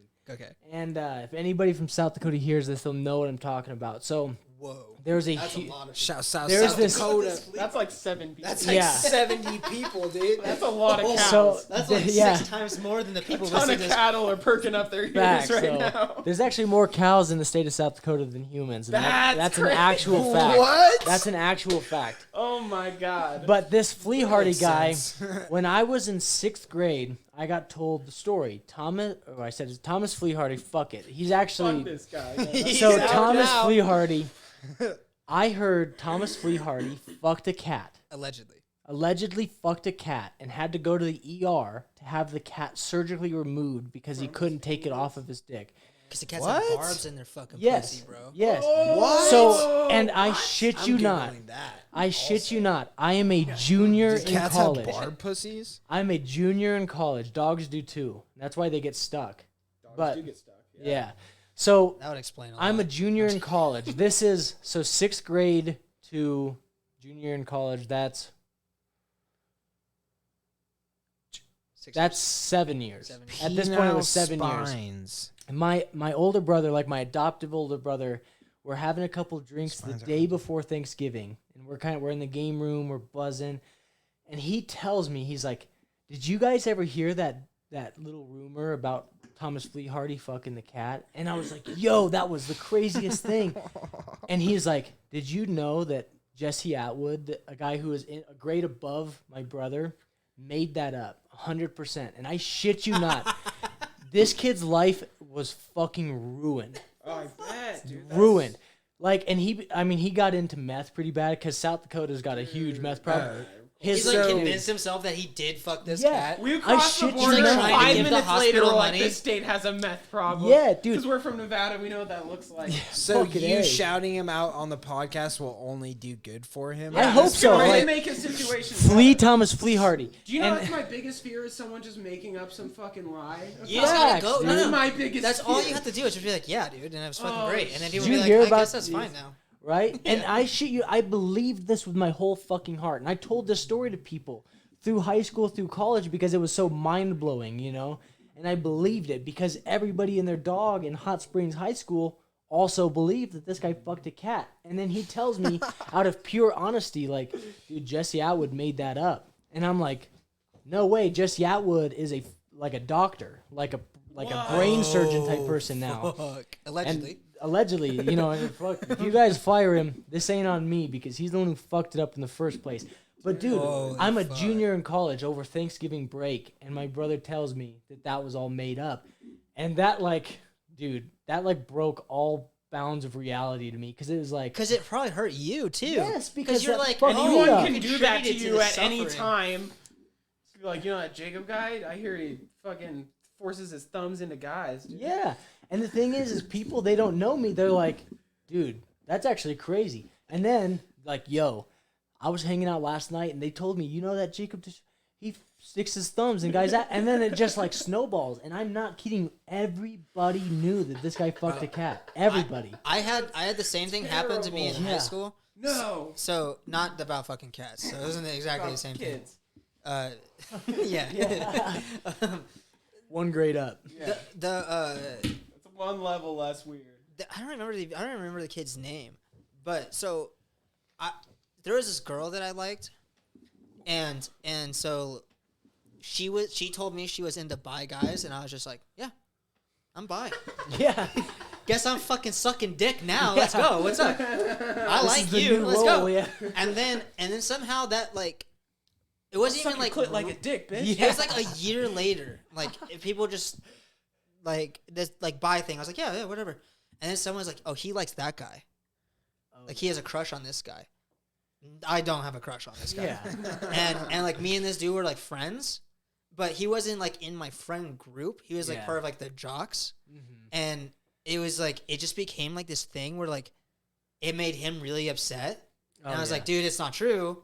But now I'm like, it's the most confusing situation. I'm a fucking teenager. I don't know how to deal with this right? shit. Yeah. Like You as don't an know how to adult, I'd laugh just it be like, off dude, properly. Yeah, exactly. yeah. As an adult, I'd That's just be one like, thing high school. yeah, dude, you want to fuck right here, right now? You just go straight into it. Yeah, right, And then yeah. you'd be like, oh, I don't know. It's like, oh, you're pretty funny. Yeah, it's like, yeah, we're all fuck. It's like, who gives a fuck? Suck a dick, whatever. Yeah, right? And then it wouldn't even be a problem. Yeah. Right? But in high school, I was like, oh, dude, it's not true. It's not even fucking real. And then there like a rumor went around that like they wanted to fight me because I was in, and they knew that they started the fucking rumor. Yeah, right? And I was like, what is happening? How is this fucking snowball Wait, to this? Yeah. Ryan, are you bisexual? I am actually bisexual, but Okay. not like I. So I So just wait, I what saw it part- on. But this guy was ugly. no. So here's I'm a weird type of bi where like I like trans girls more than I like men. Okay.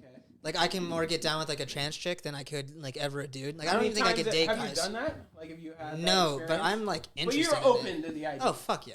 Like I Okay. wouldn't even like bat an eye at it. We were just talking about this yesterday. girl last We night. were Yeah. on Kill Tony's podcast. There's this like pretty well known transsexual chick that is hot as fuck. And Yeah. I told Braden, I was like, I'd fuck her. I'd hit that for sure. Yeah, well, that's the thing is, well, if you look like a girl, well, Or you've she's already short wired all of my She looked like biology. a Yeah, hot right. girl. You literally. Here's the She thing, didn't is- even just look like a girl. She looked like a pretty hot My girl. DNA Yeah. is confused. Right Yeah. now. Yeah. Here's the thing. But her I'm- voice was so deep. I guess I should weird. clarify. Oh, no shit. Like, I'm Yeah, not her voice into was non-passing trans chicks. Like, No, if you're that's not gross. passing, I'm just confused. Yeah. And no not one nothing to likes do with that. like you or how you look. Like, that's not the problem. It's like my sexuality is just not like in tune with that. Like, I don't want that. And that's like I'm not interested in dudes in that way. Like I'm not like I can like appreciate an attractive man, but I can never like date an attractive man. I don't see myself like agree with marrying or that. wanting to be in a relationship. Like I see myself Just like suck having a like a dick family every now one and day. then. Like I can't Yeah. have kids, but I also suck a dick if it has tits attached to it. Yeah. Like that's my rule. Is there some Yeah. nice titties flopping around? Yeah, dude. Put that dick in my mouth. Let's Yeah. go. Titties keep flopping around as long as I rub this dick. All right. Facts. I dig.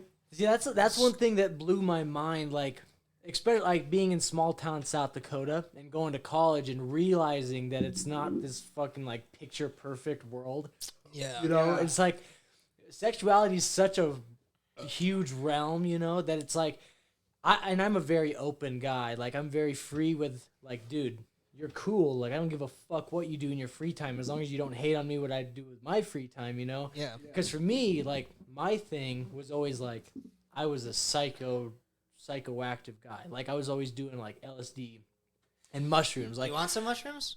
dude, Wait, yes, off you the got mushrooms? mushrooms lying around? I do. You guys want some? Yes, please. bro. Want some stuff? I'm good. Oh my fuck, dude.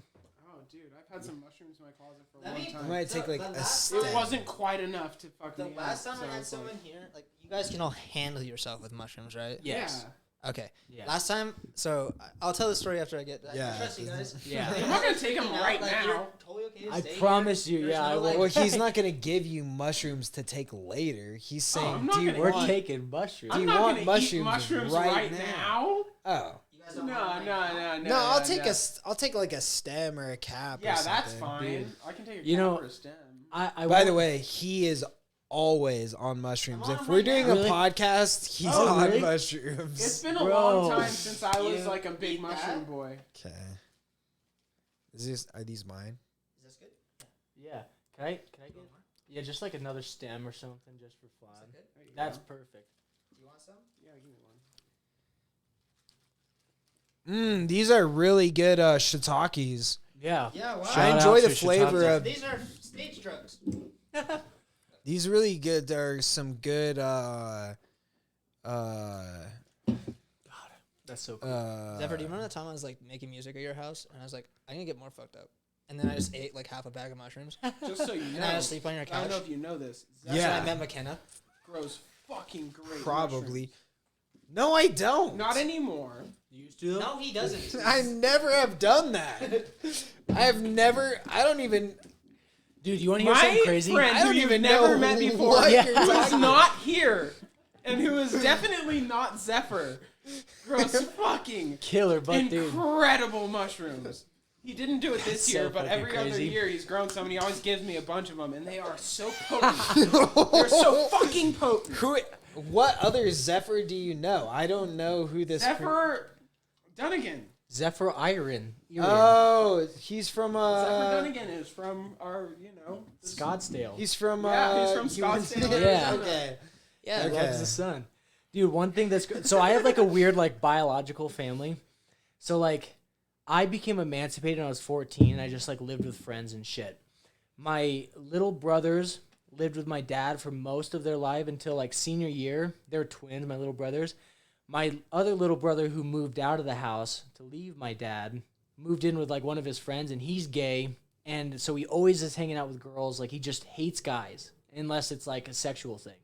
He has like a thing against guys, which is like weird. That's like the same thing with guys who like girls though. Like Yeah. you hate girls until you like the one, Exactly. and yeah. then you're like, oh, I like Yeah. you, but you Yeah. you hate all the other girls. You're like, look at that pathetic bitch. She Yeah, didn't-" right. So he was like that, and That's a so fact. we had like a hard time connecting because he just thought that I was just like. I mean, I was like, He's like, are we gonna fuck or what? Like, Yeah, I don't wanna- right. Don't waste my time. I was like a douchebag jock. So it Stop was like tempting me, dude. he just Yeah. was like, dude, you're like, I don't even fuck with you. And then at one point he just was like, yo, how's college? And then we started talking, and this this family he moved into. I like went and saw him and like introduced myself. I was like, I'm his brother, and they were like, hey, that's pretty cool. Do you do mushrooms? And I was like psilocybin, like mushrooms, or do I eat like portobello mushrooms? Portobello. Like, yeah. He's like, no, like that's this what we mushroom just head, ate brother. right now. Yeah. Those are portobello. Zephyr He's grows like- really good Portobello portobello and mushrooms. reishi mushrooms. Yeah. So- Reishi is my specialty. No shit. Yes, Yeah, that's my favorite 100%. flavor. That is exact. Yes. Yes. So then I'll tell you more Total about shit. my reishi mushrooms. Yeah. That's off stream. But so they ask me, and I'm like, yeah, like all the time, you know. And they show me, and they have all these like plastic totes, and they're like growing them, and they show me, and I'm like, can I buy some from you? And they gave me a bunch, probably like, I don't know, probably like a quarter of an ounce of mushrooms, and I went through those violently quick. You know, it's just like as any When you chance. discover them, it's hard not you to, know, dude. because I was big on acid. The acid was my thing, Yeah. and I have I've so never many done it. people. It's been Really? You've never done acid? No. That shocks me. fuck. I'm that worried. Shocks me. I'm not like worried about doing acid. I'm just like You're just worried about not getting real acid. I'm just worried about being disappointed about it. Yeah. Oh, you Then Like, just not take getting the real- fucking 6 tabs. No, dude. because like I love mushrooms so much and I like what it does, and it's like if it doesn't do or make me feel as Nah. happy as mushrooms do, like I'm not gonna enjoy it. Like I'm just gonna sit there and Dude. be like kind of miserable. No, dude. Acid is friendlier. I think Acid is a as stimulant. long as you know that You'll have what you're giga getting is energy. acid, Crackhead you would energy. have the fucking greatest time. I'm down with, like, pure acid. I am down Yeah. to do. I would love to do acid. With Dude, this that'd stuff. be I haven't sick. done it in. I know a guy in forever. Reno. My little brother goes Really? to UNR, and I've Yo, done allegedly. Rumor has it. Like I had a dream. Imagine being a professional podcaster. Yeah, who's right. who's like Snap outing it back, everybody yeah. like their address. He lives on 333 Yeah, right. 75 8 King Road. Yeah, Good right. thing only our moms are listening. Yeah, right. Yeah.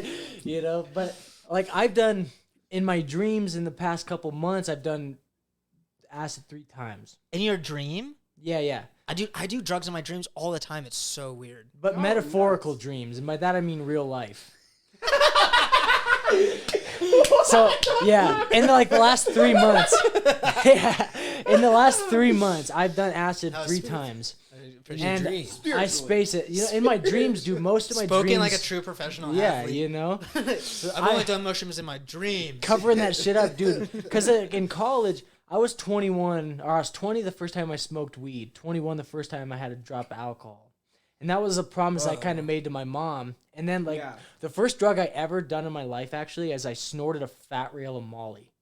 That's Shit you not. crazy. The first time I'd done anything. And I was vibing, and I've told the story, but I'm sitting there rubbing my arm hair for 30 minutes until my arm's red. I was just like, I can't even fucking believe how good this feels. I'm like, dude, it was crazy.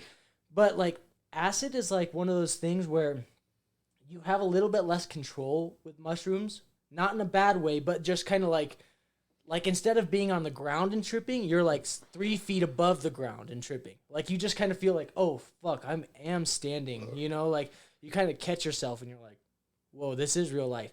But if you're familiar with psychoactive drugs, It's an when you- easier transition. it's such an easy transition because you're familiar with where you're at, but there's a lot more like controlled chaos where the freedom is like, it's a different high where you have more control over like that space of like you have more connection control and- with the acid. Acid is easy Yeah. and cheap.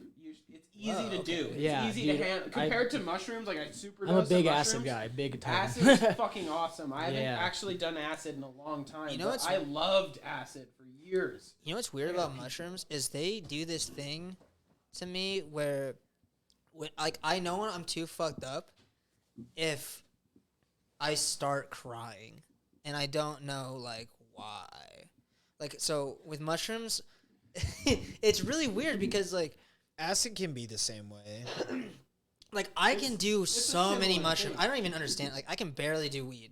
Like I can do a lot more weed now. Really? Yeah, I can do a lot more weed now. Like somehow it's Dude. friendly with me now. But there was a time where I couldn't like smoke even like a bit of a bowl without like losing my fucking brain. Like I would just like it would just I have spiral. a friend like that, but he couldn't. I've always told him not to do psychedelics because I assumed the fact that he couldn't do weed. Mushrooms are like a fucking Really? renaissance for me. Yeah. Dude, then I should talk Dallin into doing some fucking. Wait till after mushrooms. he's 27. So What's the his best thing last you name, can do. just for posterity? He is. He's already that age. Yeah. So if I would say to anyone who's thinking about doing psychedelics Psychodelis.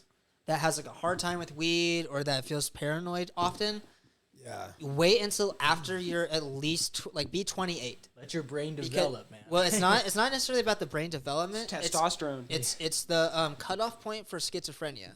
So in men, Yeah. you have like a 7, like some crazy percent, like 30% of men develop schizophrenia. What? Oh yeah. I don't know. That's probably wrong. That can't be That sounds right. like way too many men. I know After I two said people. 30%, You're making I was up like, a lot of statistics right now. Give it a goose, my dog. I will say this: small town South Dakota. I had 2 people that I went to high school with that I'm still very close friends with to this day that got diagnosed with schizophrenia. it's no joke. It's no joke, but at the same time, like, They're kind of fine. yeah, they're chilling. You know, it's like There's I also- episodes. It depends yeah. how bad it is. I also I just love people for like how I know them, you know. So I don't like one guy. His first name is actually Buddy. That's his That's his actual gnarly. name. Yeah, and if he ever were to see this, he would love this. But like, he's such a cool guy, down to earth, and it doesn't like affect him really in too many ways, except for whenever he's like alone. I guess like he kind of. And I don't know how to explain it. You know, I'm no doctor. Well, and there's I don't triggers. understand It's it. kind of like PTSD. Oh, So people with schizophrenia have certain it's like, so schizophrenia is like a weird mix between PTSD, depression, like ADHD, and Is it bipolar? there's bipolar in there, but there's like, what is it? It's like the fucking people with Twitch. A little bit. Tourette's. So basically, Tourette's and schizophrenia are very, very similar in terms of like what's going wrong with the brain. There is like an excitatory mechanism that you have like this uninhibited process that's occurring, and your brain can't stop it. Okay. So with people with like Tourette's, it's very motor functional. So they have a lot of excitatory motor functions that happen based on like specific illicit inputs. So they'll hear like a sound, or it'll be like a rhythmic thing. Like every fucking like 6 seconds, I have to like do this. Yeah. And then, so it's very comorbid with was it OCD? And then, so people with schizophrenia kind of have the same thing, but it affects more of like the auditory part of the brain and the visual cortex. So what happens is, instead of like doing motor function tics, they have auditory tics and visual tics. So their brain's making the tick instead of And so like the physical. Right? the problem with the reason schizophrenia is so dangerous, it's not that people who get it are inherently suicidal or depressed. It's that these auditory cues start to develop problems with the amygdala that cause depression. Yeah. So if you start seeing Nazis in your room and people are like, there's not Nazis in your room, well, that's very invalidating to your life experience. And like people who don't have schizophrenia, you could be like, oh, I think I'm a pretty good person. Like, you're a fucking shit person. That's like a great way to develop depression in somebody, like especially a child. Now imagine if you have schizophrenia and the things that you are seeing and the things that are being told to you aren't real, and people are saying, no, it's not real. But it's as real as anything else that's ever happened to you. And you're not on drugs. There's nothing you've ever done to do this. You don't know why it's happening, and it's just happening. And that's why it's so fucking, like, what a crazy disorder to have. Might be the craziest disorder in all of the world. Well, that's why witch doctors are very often schizophrenic. Yeah. So there's a lot of tribes. So like this is like a crazy point of research where you're like, should we be celebrating schizophrenia? The same way we like celebrate like autistic people. Yeah, They I'm can sure become in ancient savants. cultures, you were the soothsayer. You were like a powerful Real man. quick, Yeah, you had these shout visions out of to my things. girlfriend because she works with autism kids every day. You probably will never watch this, but shout out to the old lady. But yeah, no, Imagine schizophrenia how is a weird very interesting autism thing. and schizophrenia at the same time would be. See, from my perspective, I would like to be able to experience what it's like to be in that state of mind, just to kind of because like you can't really walk a mile in someone's shoes, but at the same time, like I just would like to understand a person. I think it's pretty close to. We were talking about this. It's like Datura. What is that plant? Datura. So Datura is like this psychedelic. So here's like a little like anecdote from Timothy Leary, right? He was saying he was in a market in some Indian country.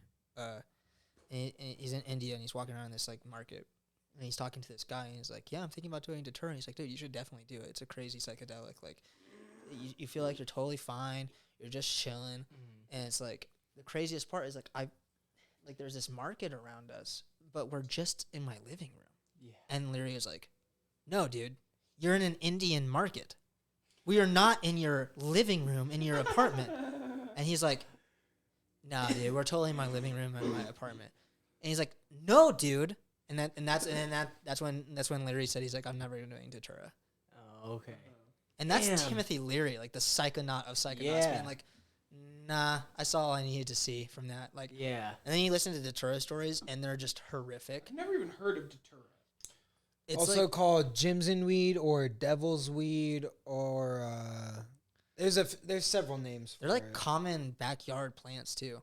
Like like this. I've heard anyways that it grows around here. Yeah, like at you least can accidentally eat it. Salvia?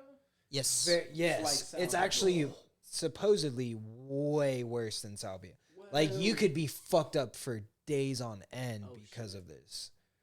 Whoa. For like small doses. How have I never heard of this before?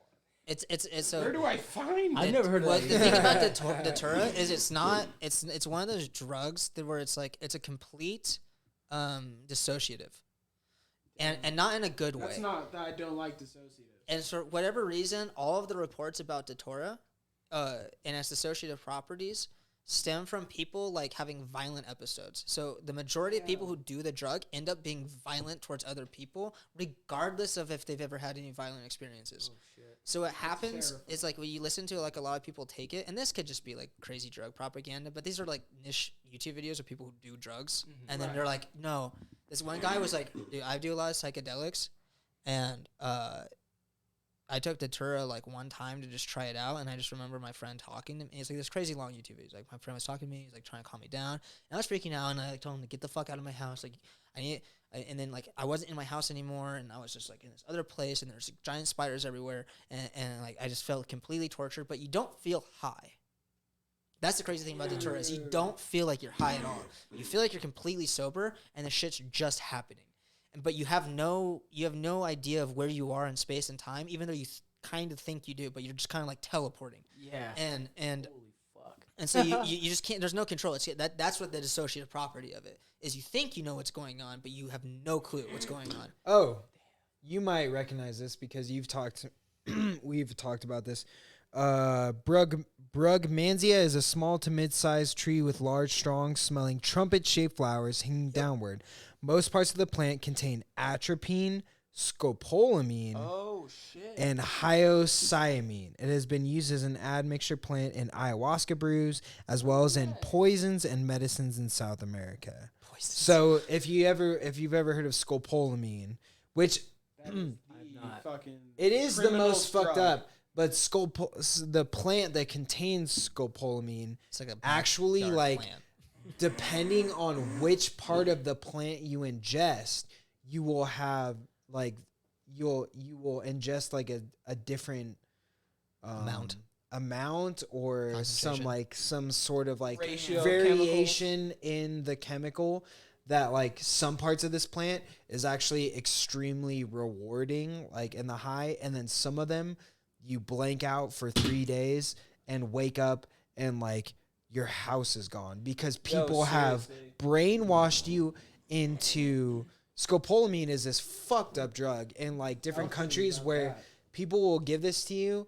Like you can inhale a fucking nano whatever of this and you'll blank out for 2 days, and in those 2 days the person who dosed you with it has essentially complete control over you.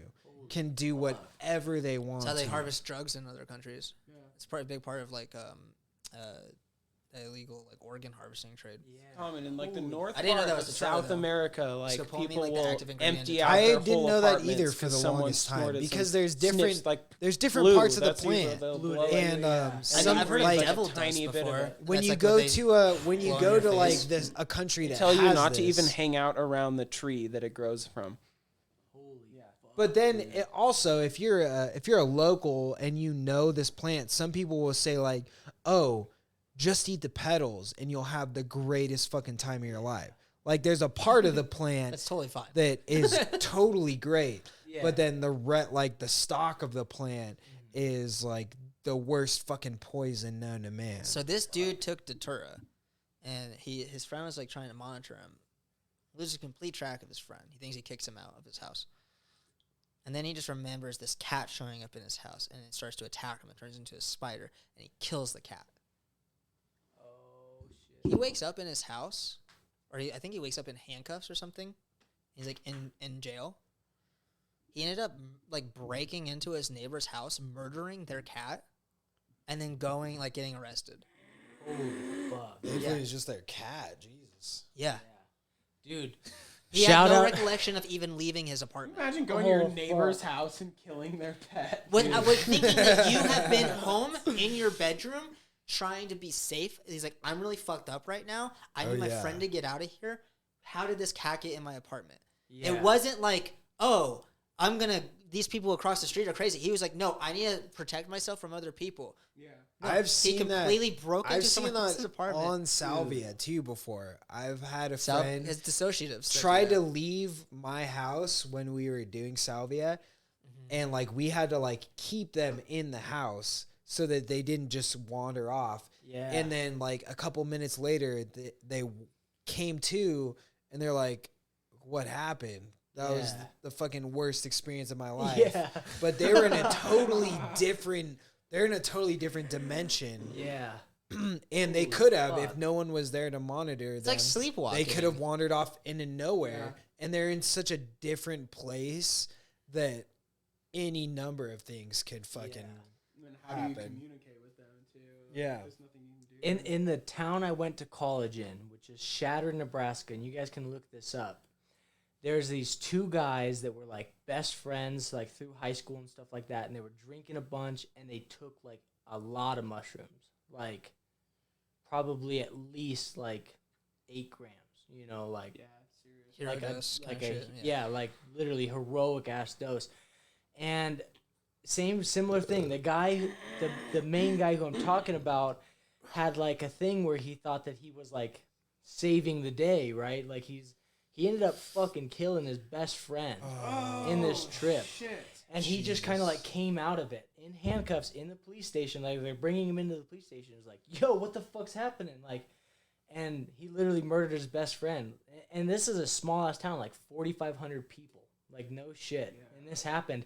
And so that kind of blew my mind, especially because at this time I was like sober when I first heard about this. And like a dose that big too, especially with kids, you know, like these guys were in high school. Like, Well, they think it's a fun party drug, and it's like people don't Yeah. realize that this shit. it's When you start real. playing with your, like, you're not. If we just like framed it differently, like as we taught kids how to do it, I feel like that wouldn't happen, right? Like if we like let kids like experience like you should always kind of take like enough to know what it's like to be on mushrooms, but Yeah. not enough to know what it's like to be completely fucking gone, Yeah. right? Because like if you've never been gone before, it's hard to find your way back. Like you don't know where you are. You're completely lost. And what we don't teach people is like, hey, just so you know, when you start playing with your perception of reality, that means your reality changes entirely to forever. Yeah. And like even when you get sober and like parts of reality start to feed back in more consistently, like you remember them feeding back in, you still have this concept of like how things were that completely changes your perspective on everything. That's why psychedelics are so like important in a lot of ways. But if you take enough to completely erase any idea of like self, and then the thoughts in your head can just control your body without any inhibition. Yeah. You know how many fucking horrible thoughts I have a day? If I Oh, yeah. acted on those, oh my fucking God. Yeah. But guess what? Mushrooms take that away. Like at really high doses. That shit goes away. Yeah. And then, I mean, it's just like when people get super drunk, the same thing happens, but we teach people more about being drunk. Like, we're like, oh, look, that guy's way too fucking drunk. That's why he's like, thinks he can jump off this roof right now. Yeah. Like, on mushrooms, we're like, that guy's a drug addict, and he thinks he's God. That's why he's jumping. It's like, no, that's what happens when you do too many drugs and you don't know what you're doing. It's the same thing with being drunk. It's like, that's just an irresponsible drug user. Yeah. That's all it is. Because, like, psychoactives have so many positives, too, because, like... More positives than negatives, for sure. Because, like, you know, like, going back to what I said earlier about, like, you know, I don't hunt anymore. I don't kill mice. I don't squish bugs. That literally stemmed from some of my first acid trips. 100%. You know, I just kind of, like, I made that connection, and it just made more sense to me because, like, my whole life I was raised around people that hunt all the time. And, you know, we harvest it. Like, for me, it was a spiritual thing, you know, because the first time I ever went hunting was with a pure Native American who lived his life, like, on the land, 100%. That's probably fucking dope as fuck, dude. So, like, I've never shot an animal with a gun. I've only used bow. He probably just like whistled and it fell over. It's like, yeah, it just signaled it's And then it's like, oh, time to die. Yeah, just and then the American's like, this is how you kill. Yeah, one day you'll be as good as I am. Yeah, not today. He kneels down next to it. Yeah, right. He doesn't even kill it. He's like, ooh, and just like disappears into like white dust, and then it just like turns into petals. Me, 14 years old, I'm like, what the fuck and was then like that, a man? fire behind you just like erupts. Now, boys, just smoke cooked these meat. drugs. Yeah, And right. it's like rotating. He's like, the peyote. and they're like, For real, dude. And you're just like, what is happening? And this is like what it seems like to people like that have never been in this realm. You know, if you grew up in a Christian family and stuff, what we talk about kind of seems like that, like some weird ritualistic shit. But whenever you're actually in it, it makes so much sense. You know, and if you have somewhat control mentally, you know, like you're not like you don't just freak out and cry every time something bad happens to you, you know, stuff like that. If you're used to the drain ditch of life, you know, you kind of understand that bad shit happens and that it will always get better. You know, that makes it so much easier. But people that have never been in that headspace, they think of like LSD, they think of mushrooms, and they think that we just turn into like literally like fucking Jekyll and Hyde, you know, and we just start running up and like burning things. But that's not the case. Like, I recommend that when you're ready, everybody on this fucking planet should know what it's like to be on a psychoactive drug. Just because it opens so much more. Because if you would have asked me before I started experimenting in psychoactives, I would have been like, that's fucking ridiculous. Like, you're killing yourself. You know, like, hunting, I could justify it from any perspective. But in all reality, like, that's just not the case. You know, life is very, very precious, you know, in all forms, you know. And so, like, as long as you can respect other humans and stuff like that, and that's what you come to, like, realization with, you know, when you're on these psychoactive, it's like, holy fuck, we literally have ropes that are connecting all four of us and all 8 billion people right now. We are literally all connected, you know. And when you're on that psychoactive drug, it makes so much sense. It's like, fuck, dude, why am I so angry all the time? That doesn't make any sense. You can like know? intuit how connected. Like, people don't, like, the breakdown happens is when you can't, like, intuitively understand something. Yeah. A lot of people can, like, intuitively understand that, like, if you don't take out the trash, you're just going to have a bunch of trash in your house. Yeah. What people don't intuitively understand is that when you have a bunch of trash in your house and your house gets dirty, and then people come into your house, they see how you live, that, like, it can compile. Like, if you have kids, they grow up living that way. There's this connective, like architecture between behavior and reward processes among all human beings. And just, like, it's called, like, it's ecosystems, right? It's ecology. It's how things, like, literally interact with each other. And we're so... To move through everyday life, you have to be kind of detracted from that. You can't think about it all the time because you have to go fucking make copies of, like, legal documents because someone did an oopsie and fucked a girl who didn't want to fuck a girl because, you know, Harvey Weinstein wants a new actress in her movie. Like, imagine making copies for that.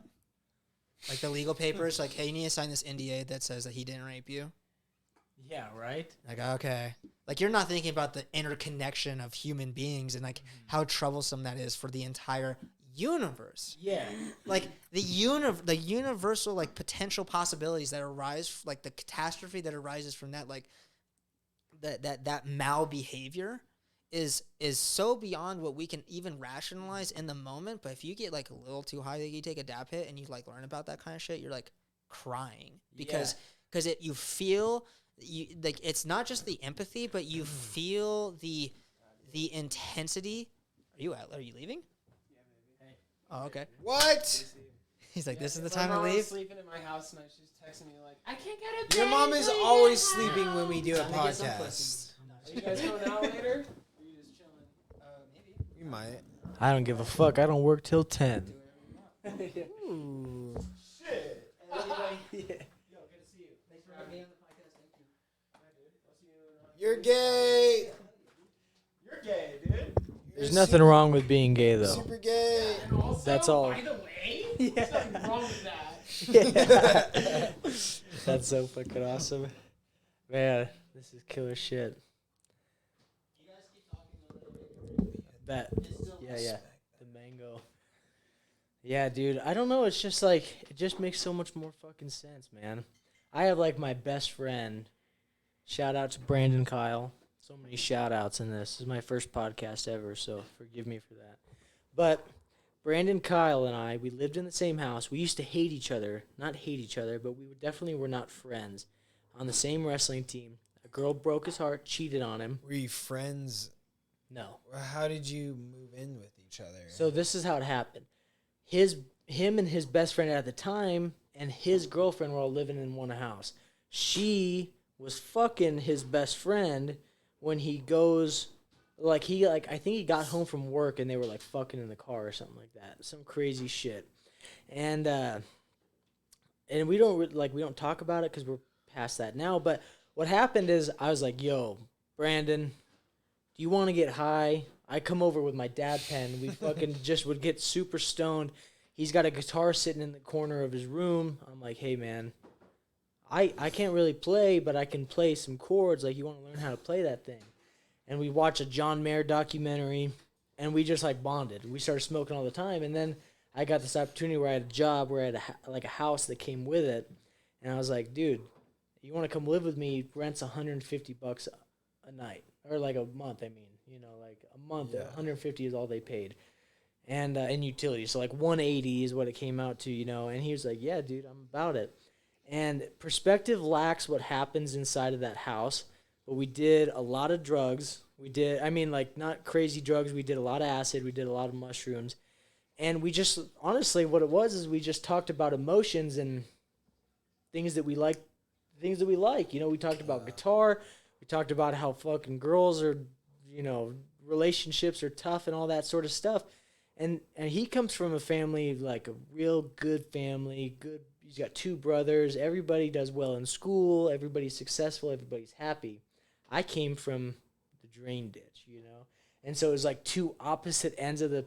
What do you mean, dude? Your dad was a drug dealer Yeah. and a tattoo We artist? we lived in this trailer where like in front of the sink, in the bathroom, most of the bathroom was like sunken in. You were standing on just the carpet or because like everything underneath had rotted out. There was holes in the house and shit like that. And the thing that's super crazy about that is I didn't know anything different until I started staying with friends and whatnot, you know? Is that like the predominant living situation of most people in that area? Oh, no, because like a lot of people live pretty nice. You know, it's just like... And it's just like we had talked about earlier, you know, he was raised, my grandpa was not a good guy, you know, he was a bad guy, beat him like crazy, greasy as fuck, all that sort of stuff. So the house was always a mess. He didn't think anything of it. So then he gets kids. Those kids start fucking being greasy. No one thinks anything of it, you know. So we lived in such a trash house that it was like we just didn't know It's just anything what you different. knew. And neither did he, you know. So I don't blame. I learned how to forgive, you know, once I got older because I realized that it's not his fault. It's how he was raised and stuff like that. And I love my dad. You know, I don't fucking call him ever. time. You know, we don't talk and just like shoot He's the still a shit piece of about shit. life. But Fuck when I you, see Dad. him, dude, yeah, like straight up, it's like, dude, he's got a YouTube channel where he like does comic books. Like that's his Oh, thing. shit. Really? What's his YouTube channel? I think it's I'll plug old Steve DeCirce here. It's Captain Comics. Captain as in cap, Whoa. and then N Comics. That's Captain he's Comics. hip with the times. That's like really popular, isn't it? Cabin Comics?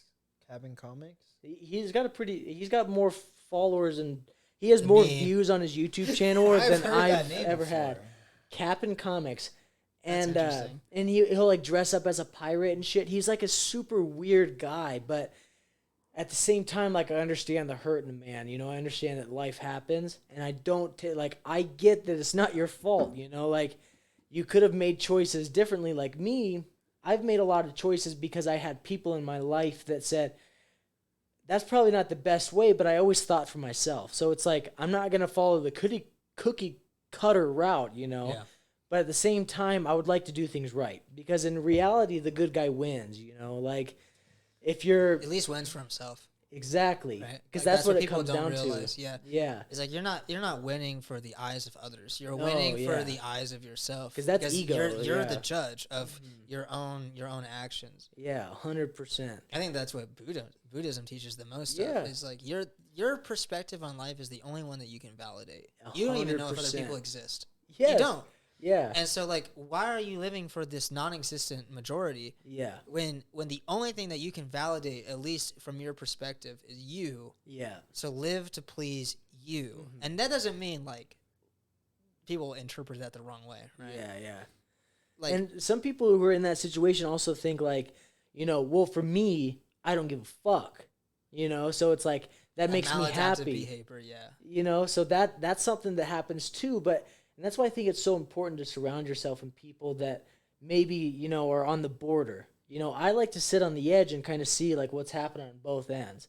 Because I'm definitely not a cookie cutter guy, but I'm also not like so far gone that I just don't give a fuck. Because I definitely give a fuck about a lot of things. Well, but everyone does. Like, Yeah. how complacent would you have to be to not give a fuck? yeah, and that's rock bottom. That's what I guess you would label rock bottom is when you don't give a fuck about anything. Yeah, you're literally not listening. Yeah. That's what not give a fuck means. Like, people Yeah. think like, oh, he doesn't give a fuck. He's so cool. It's like, no, he cares. Yeah. That guy definitely cares. Mm-hmm. Like a good example is like, I always talk about Little Peep, but I don't know if you know who Little Peep is, but Yeah, he's yeah. like a music artist that passed away. But Rest he's in like peace. a really like. People think about it like, oh, he's a drug addict who took drugs and like died on drugs, whatever. Mm-hmm. SoundCloud rapper, but he's a lot different than a lot of the other Yeah. SoundCloud. He's like a deep kind of person, but people look at him like, oh, he doesn't give a fuck. It's like, no, dude. He He gives cared a so much about fucking everybody. Yeah. Like his last tweet was like his last like Instagram post was like, I want to be everybody's everything. That doesn't sound like a person who doesn't care to me. Yeah, and that's not ego either. No. You know, it's not like he wants to be like the totem in the middle. It's just like No, he wants help be, people, Yeah, the yeah. thing that brings people together, that makes them feel better. yeah. And you could see that through his like behavior and how he treated people up even till the day he died. Like he was just Yeah. the whole tour he was on was killing him. Yeah. He was on this tour and it was killing him because he had to run it. He had no tour manager, and then they were just feeding him drugs because he wanted to stop. Yeah. All like a lot of his songs were like, "Hey, dude, I don't even want to do this anymore. I just wish I Yeah. could go back to like what it was like beforehand, where I wasn't famous. Nobody knew who the fuck I was. I No, it's didn't just- need this to Yeah. yeah. Sad. It's super. I mean, even Grateful Dead. That's my band. You know, I'm Jerry Garcia. He gets a lot of flack. I mean, he died in a rehab facility from a heart attack. Dude, I mean, life comes in so many different ways, and especially like a star of that magnitude, you know, somebody who has such a big addiction. And that's one thing that I don't think is fair for guys like Lil Peep, right? And most people nowadays, because like what's one thing that can get you out of like the cage of reality that people try to force you into? Drugs, right? It's an easy way out, but at the same time, if you're not like It's a that's trap. Exactly, you know. So that's you got to definitely pick your It's another battles. cage. It's a cage within a cage. And Exactly. so people don't realize that. Like people think like drug addiction that the drugs are the problem. Yeah. The drugs are not the problem. No. It's the environment that's the problem. 100%. The drugs are just the only thing that helps at all. Yeah. And so but the problem is like the other people also doing these drugs are maybe not the best people. They've Yeah. also done like really fucked up things, and they've gotten themselves into very bad situations where people don't realize how dangerous like drug trade is. Like it's different now because like weed's like legal and shit, but people don't fucking realize like unless you like know a dealer and like name a dealer who doesn't fucking carry a gun on him. Yeah. That's not like a oh, I need to show I'm tough. That's like this is in case someone else wants to pull a gun on me Life or steal death, my yeah. drugs. Yeah. Because that's how much it means to some people to get what they need, you know, what they need, which is that drug. And it's super unfair, and that's why fuck the government. Fuck everybody involved in the government, man.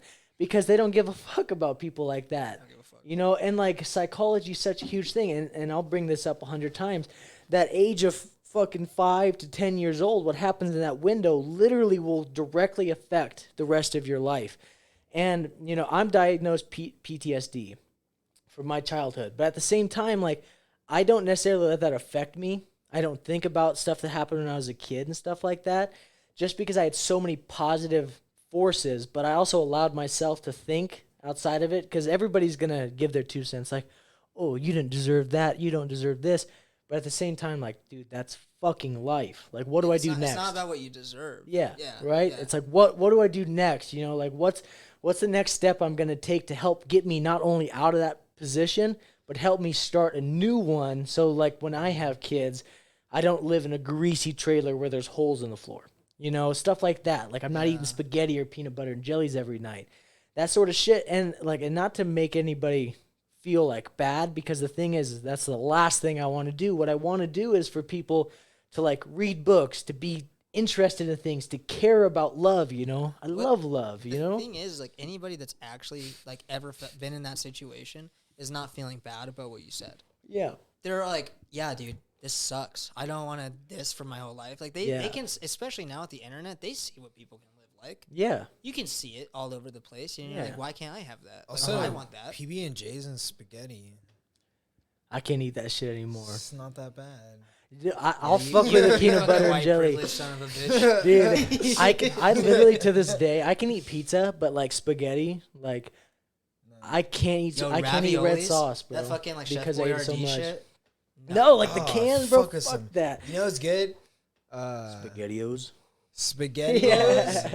I would Mix, puke after spaghetti. if you mix SpaghettiOs with mac and cheese, that shit is Spaghetti mac? surreal. Spaghetti-o mac, huh?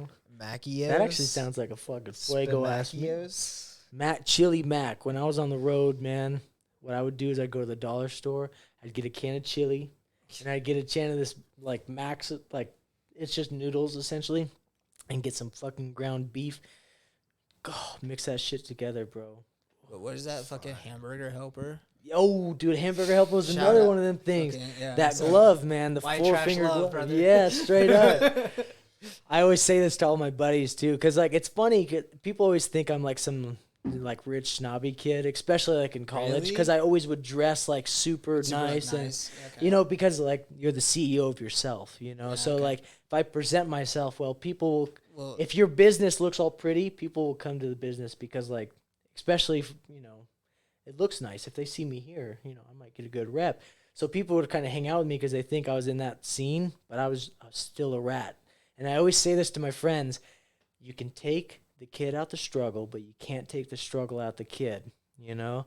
So I still do the same thing, man. I love to live on the road. I'll sleep out the car. Like, I don't give a fuck. I'll sleep on a hardwood floor. Like, it don't matter. The thing is just like kind of the little it's like experiments. romantic almost. Exactly. You don't It's want to do it. Like, it's poetry, it's never man. like, yeah, that sounds like a great idea. It's like, bro, if that's what we're doing tonight. There's one time I if was that's hanging what out we're with your doing brother. tonight, that's what we're doing. We were both so fucked up that there's no way we're getting home. Like if we drove, like if we went home, we were dying. Like that was like, it. Well, 100% we're both dying. Like we're gonna be the fucking news story tomorrow. Live for the night, man. And so, but here's the dilemma: the floor is lava. Yeah. So this floor, we were in this fucking crazy like apartment in over by like Mariloma, I think. No, it wasn't even Mariloma. Where the fuck was this? It was over by the Atlantis, I think, actually. Ghetto as fuck. This dude had like his parents had a ton of money, and he dressed like God. Dude, who's the guy who wears green in South Park? Kenny. No, not Kenny's Kenny. orange. Kyle. Kyle. He looks like exactly Damn it, like, Kyle. that was like his identity. He's like, dude, I'm just gonna look like Kyle from South Park, and people will like me. That Dude. was, and he's like, I own this apartment. Like he owned it. Like it was like a condo at this Oh, point. Like they bought, like his parents bought it for him. Oh, Like there fuck is no yeah. rent. He doesn't pay rent. He just Yeah. fucking lives. So like, fucking tagging all over the walls, dude. Everything was broken. Nothing worked. Yeah. And it was just like it was basically just like a crack den that you have parties at. Like essentially yeah. what it was. Like there was like bedrooms, like people would still It's a like trap live there. house. It was a trap house. Yeah.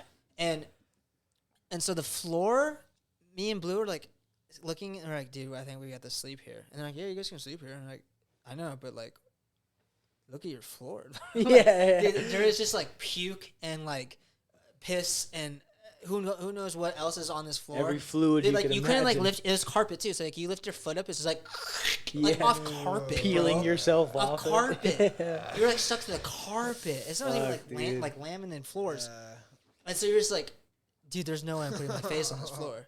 So we're Yeah. just like both like, hey, dude, okay, so we're gonna sleep like on you. fall asleep until one of us feels sober enough to get home. Yeah. And so we were just both like passing out, like waking up. Are you sober yet? No. That's like, we're like in these chairs. Dude, Fuck, the dude. struggle, bro. Yeah. And then there's all these other kids at this house, and then so we went to a party again there, and then this like ginger kid like lit his nuts on fire. I think Blue might still have the video. I had the video for sure. And, like in the kitchen, he's like, "Ah!" And we're like, whoa! It's like it's so crowded in this fucking apartment. I'm surprised it didn't like collapse it below. Oh Like, yeah. we were like like this with each other. And this dude like finds enough space to light his nuts on fire, and then everyone like can't like move out fast enough Yeah. from this fucking guy who's on, and like it's not going out. So he's like, ah! Hitting everything, And, yeah. and he's so big, and he's like clunky. He's like flying like a spider flying through the Yeah. apartment. His like legs are touching each wall, and like he's on fire. And we're like, oh fuck! And like everyone's like trying to get out of the way, and like everyone's like getting like stuck against the wall, like at a concert, like, Yeah. bouncing like this. And then someone out of nowhere throws a bottle at this glass table, and it just bounces off, and like lands like next to these people, and they're like, and the bottle's like on fire. A fucking Molotov. Oh shit. They threw a Molotov cocktail at the fucking glass. Luckily it didn't break, Yeah. bro. In a crowded apartment full, and then they're like, "This is gonna be pretty sick. Let's go outside and start throwing Molotovs." And then Oh me my and Blue were God. like, "What is happening?" And we went outside, and like these people were like, "Yeah, we're gonna go throw these," and we're like, "All right, see ya, we're gonna go home." And then like later, maybe we followed them at least until like we got to the Atlantis. I don't remember, but then I went like, "Dude, they're like throwing Molotovs at a casino.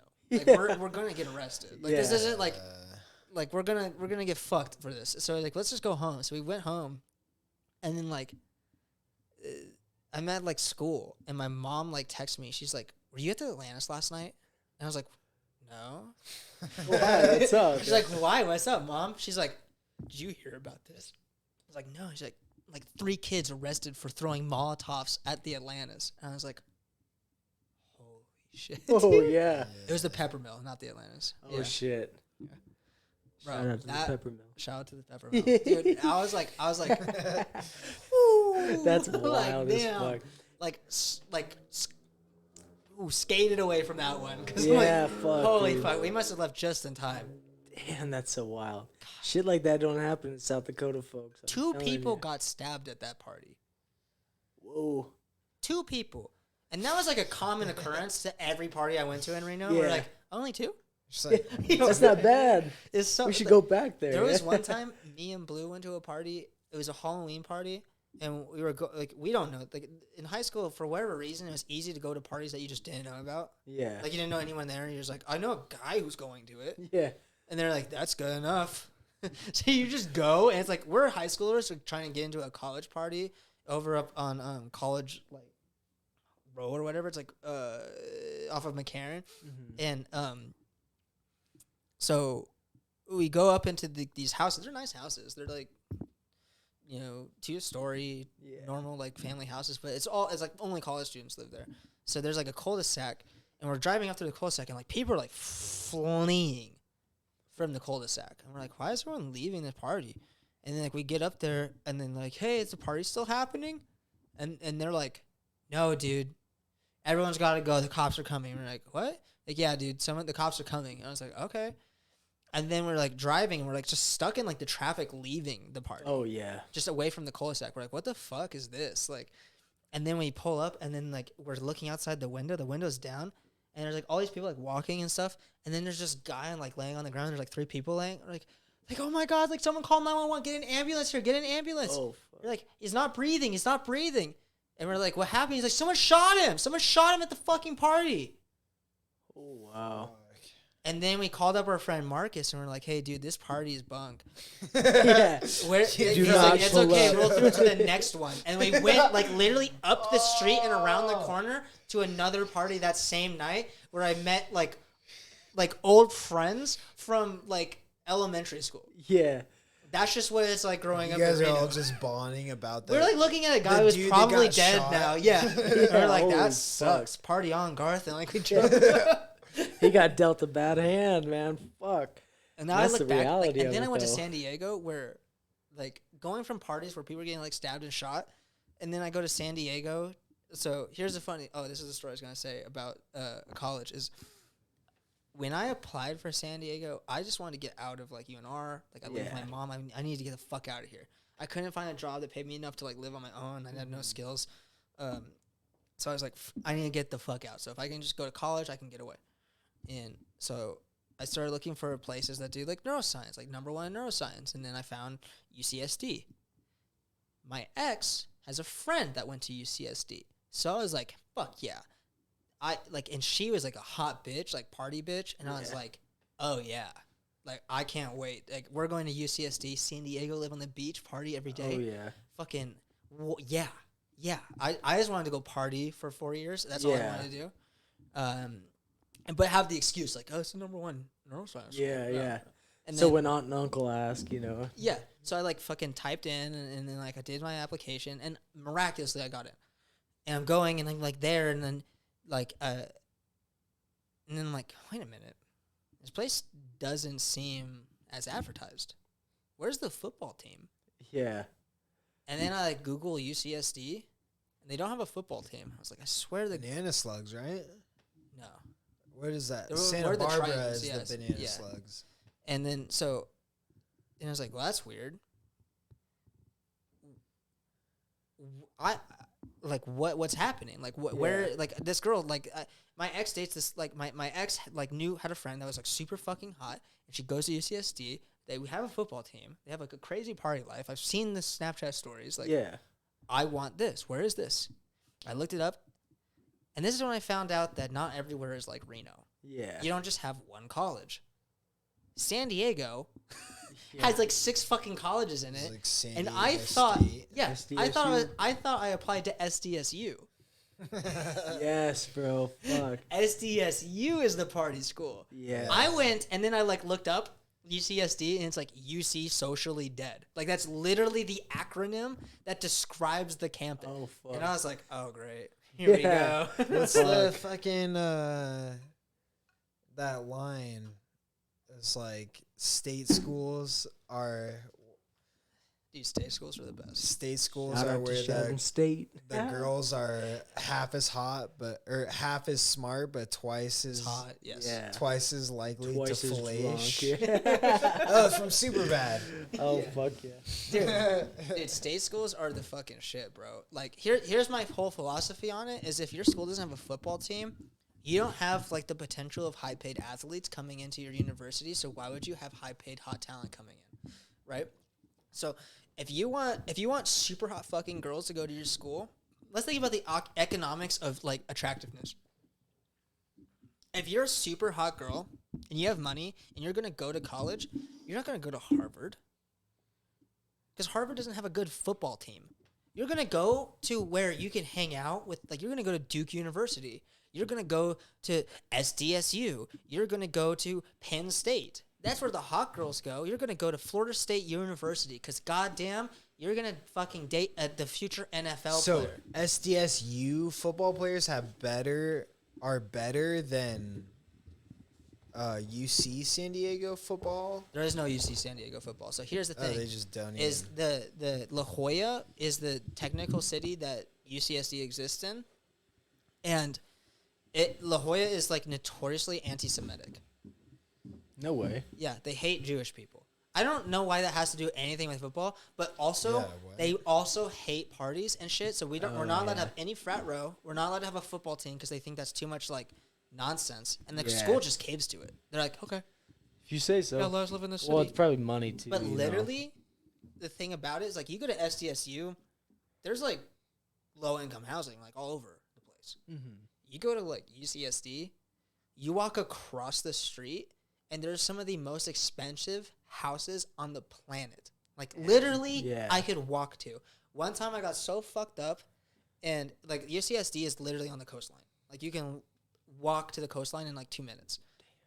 And so I'm walking through the San Diego hills at night, blackout drunk, and I thought there was like a path down to the beach. Mm-hmm. I couldn't find it. There definitely is for anyone who lives in San Diego, it's called Black's Beach, and you know the path that I'm talking about if you know of Black Beach. I couldn't find that because it was pitch black. And also anyone in San Diego that's ever been to Black's Beach knows that if you don't go down that path, you fall 200 feet to your death. Oh, like cliff, it's a cliff. Like there's no, and I'm just like walking and I just hear the sounds of the ocean. And it's right just there. black. Where is it? Yeah, I mean it's pitch black. I can only see like a foot in front of me. There's no lights, and I'm just like I can kind of like see the college in like the distance, and that's it. And I'm just like, okay, I know I'm like on the path. Like, okay, I'm just gonna keep walking, and then like I fall down this like cavern, like this like canyon, like, and I have my skateboard in my backpack. And by the way, all the people that I was with left once I couldn't find the path. Like I was like, hey, God, we were at a party. I was like, guys, let's fucking skate down to the beach. I know the path down to Black's. And they're like, fuck yeah, let's go party at Black's. Like whatever. And then I get there, I'm like, I swear there's a path here. Yeah. Like I swear, I know I've never gone down it, but people told me. Yeah. And then they're like, dude, I think we're all gonna die if we try. And I was like, fuck you guys, you're pussies. I'm trying. Yeah. And then I went, like, I had to like go over a sign that says do not like danger cliffs. Like I like walk over that. And then I go further and I'm just like, I can't see anything. And I just fall down this fucking like I don't even know how far I fell. I just fell into a ditch. Yeah. And then I'm also carrying my skateboard down here. And now I have a skateboard and a backpack on. And like I see like this like light and these two like I can see like the silhouettes of like two guys like sitting on a distant cliff, and I'm like hiking up and like, climbing up. Like I'm covered in like thorns and like bush like whatever. Nature's taking you over. And the only thing these two guys can see is the blackness of space and the immense ocean that is in front of them. There's nothing else. You can't see. You can barely even see the ocean. You can maybe see the moon just shining on the light, so you can see the line of the horizon. And they just see like this head pop up, like crawling up this hill. And I'm like, hey, what's up, guys? And they're like, what the fuck? Like, what? Like, there's no, like, when you go to, like, where I came out of, like, that day, like, I look back in, like, the daylight. Just came out for a swim, dudes. It's, like, no, like, out of nowhere. Like, there's no chance that a human is, like, crawling out of this cat, like, this. Yeah. And, also, these guys are sitting behind what is surely a $30 million house. Oh, fuck. Like, overlooking the beachfront of San Diego. And I'm like, what's up, guys? Oh, I'm fucked up. Yeah. Hey, guys. And they're like, are you okay? I'm like, yeah, what are you guys doing? Like, I'm like, what? I know what I'm doing. Yeah. What the fuck are you guys doing here? Yeah. And they're like, I'm like, yeah. Like, I throw them off guard. They're like, yeah, my best friend's getting married tomorrow. And I was like, oh, cold feet, huh? It's like 3 a.m. Yeah. Like, no way. And he's like, yeah, like, I don't know. And he's like, yeah, well, good luck with that, bros. Ha ha. And I, like, leave. Because I, like, walk back up to the college. I could only imagine what those guys thought for, like, the rest of their life. Yeah, they probably still talk about it to this day. Like, dude, we fucking They're like, met "We up with saw an actual Jesus sea fucking monster. I Straight didn't Yeah. marry that From girl the because that dead. fucking silhouette out of the ocean.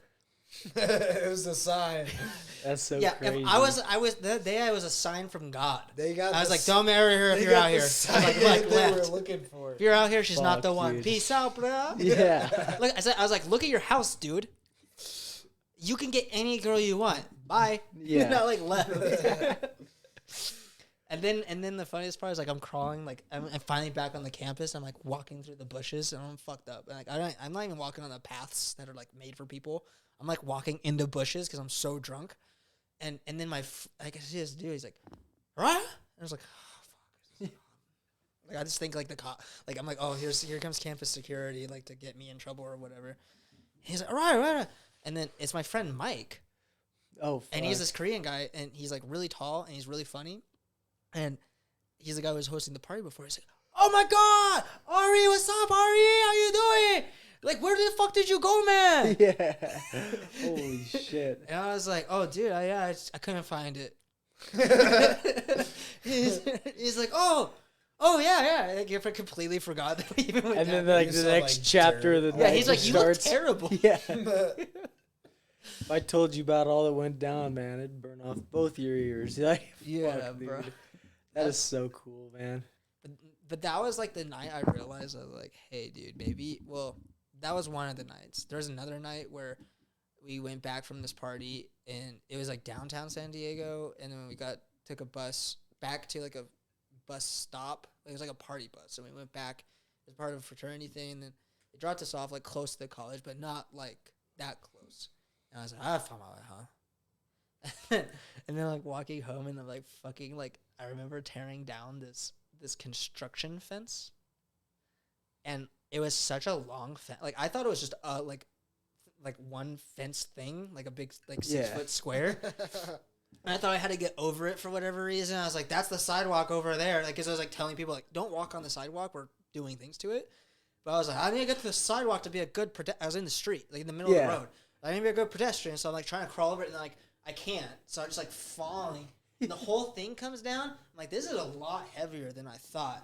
And it was literally like half a mile of fence that I pulled down. Just starts falling. Yeah. Holy Just fuck. blocked off an entire lane of traffic. And then like walking, and I'm like, I don't know what I know I can make it home. I cure the fucking ocean. Yeah. I know where the ocean is. I know. I'm right there. And then like knocking on apartment doors. I'm like, this is the Roosevelt College, right? They're like, dude, no. Like, what the fuck? Get away from me. And I'm like, okay. And then like leave. I like jump into some bushes and then like finally call an Uber. I'm just like wandering literally in the middle of the road at like 3 a.m. And the guy picks me up and is like, dude, I'm fucked up. And he's like, I can tell. Yeah. But we're gonna get you home, mate. And then we high-fived, and then he ran every red light. I remember that vividly. I was like, dude, that's a red light. And he's like, watch this. Yeah. And then he fucking just like all the way to my apartment. And I couldn't even get into my apartment. I think this is actually the same night. Wow, this is a more fucked up story than I remember as I start to remember it. And so I can't open my apartment door. I'm using my credit card Just try to get in. yeah, we have like a student card. Yeah. And I'm trying to enter my PIN. There's no chance I'm entering the PIN correctly regardless. But I'm using my credit card instead. And then I'm like, I gotta pee. So I just pee on the door. Oh, fuck yeah. And then eventually my friend, like, not my friend, I fucking hate the guy, but thankful for him to be there that night. He opens the fucking door and he's like, you're fucked up. Yeah. And then I'm like, thank you for opening the door. And blah, blah, blah. I was like, stumble. I think I like puke in the bathroom, and then I like walk over to my room and I open the door and I get butt ass naked. And I go to bed and I puke on the side of my bed. And I'm like, oh, good luck, whatever. And I go to the bathroom. I got the piss.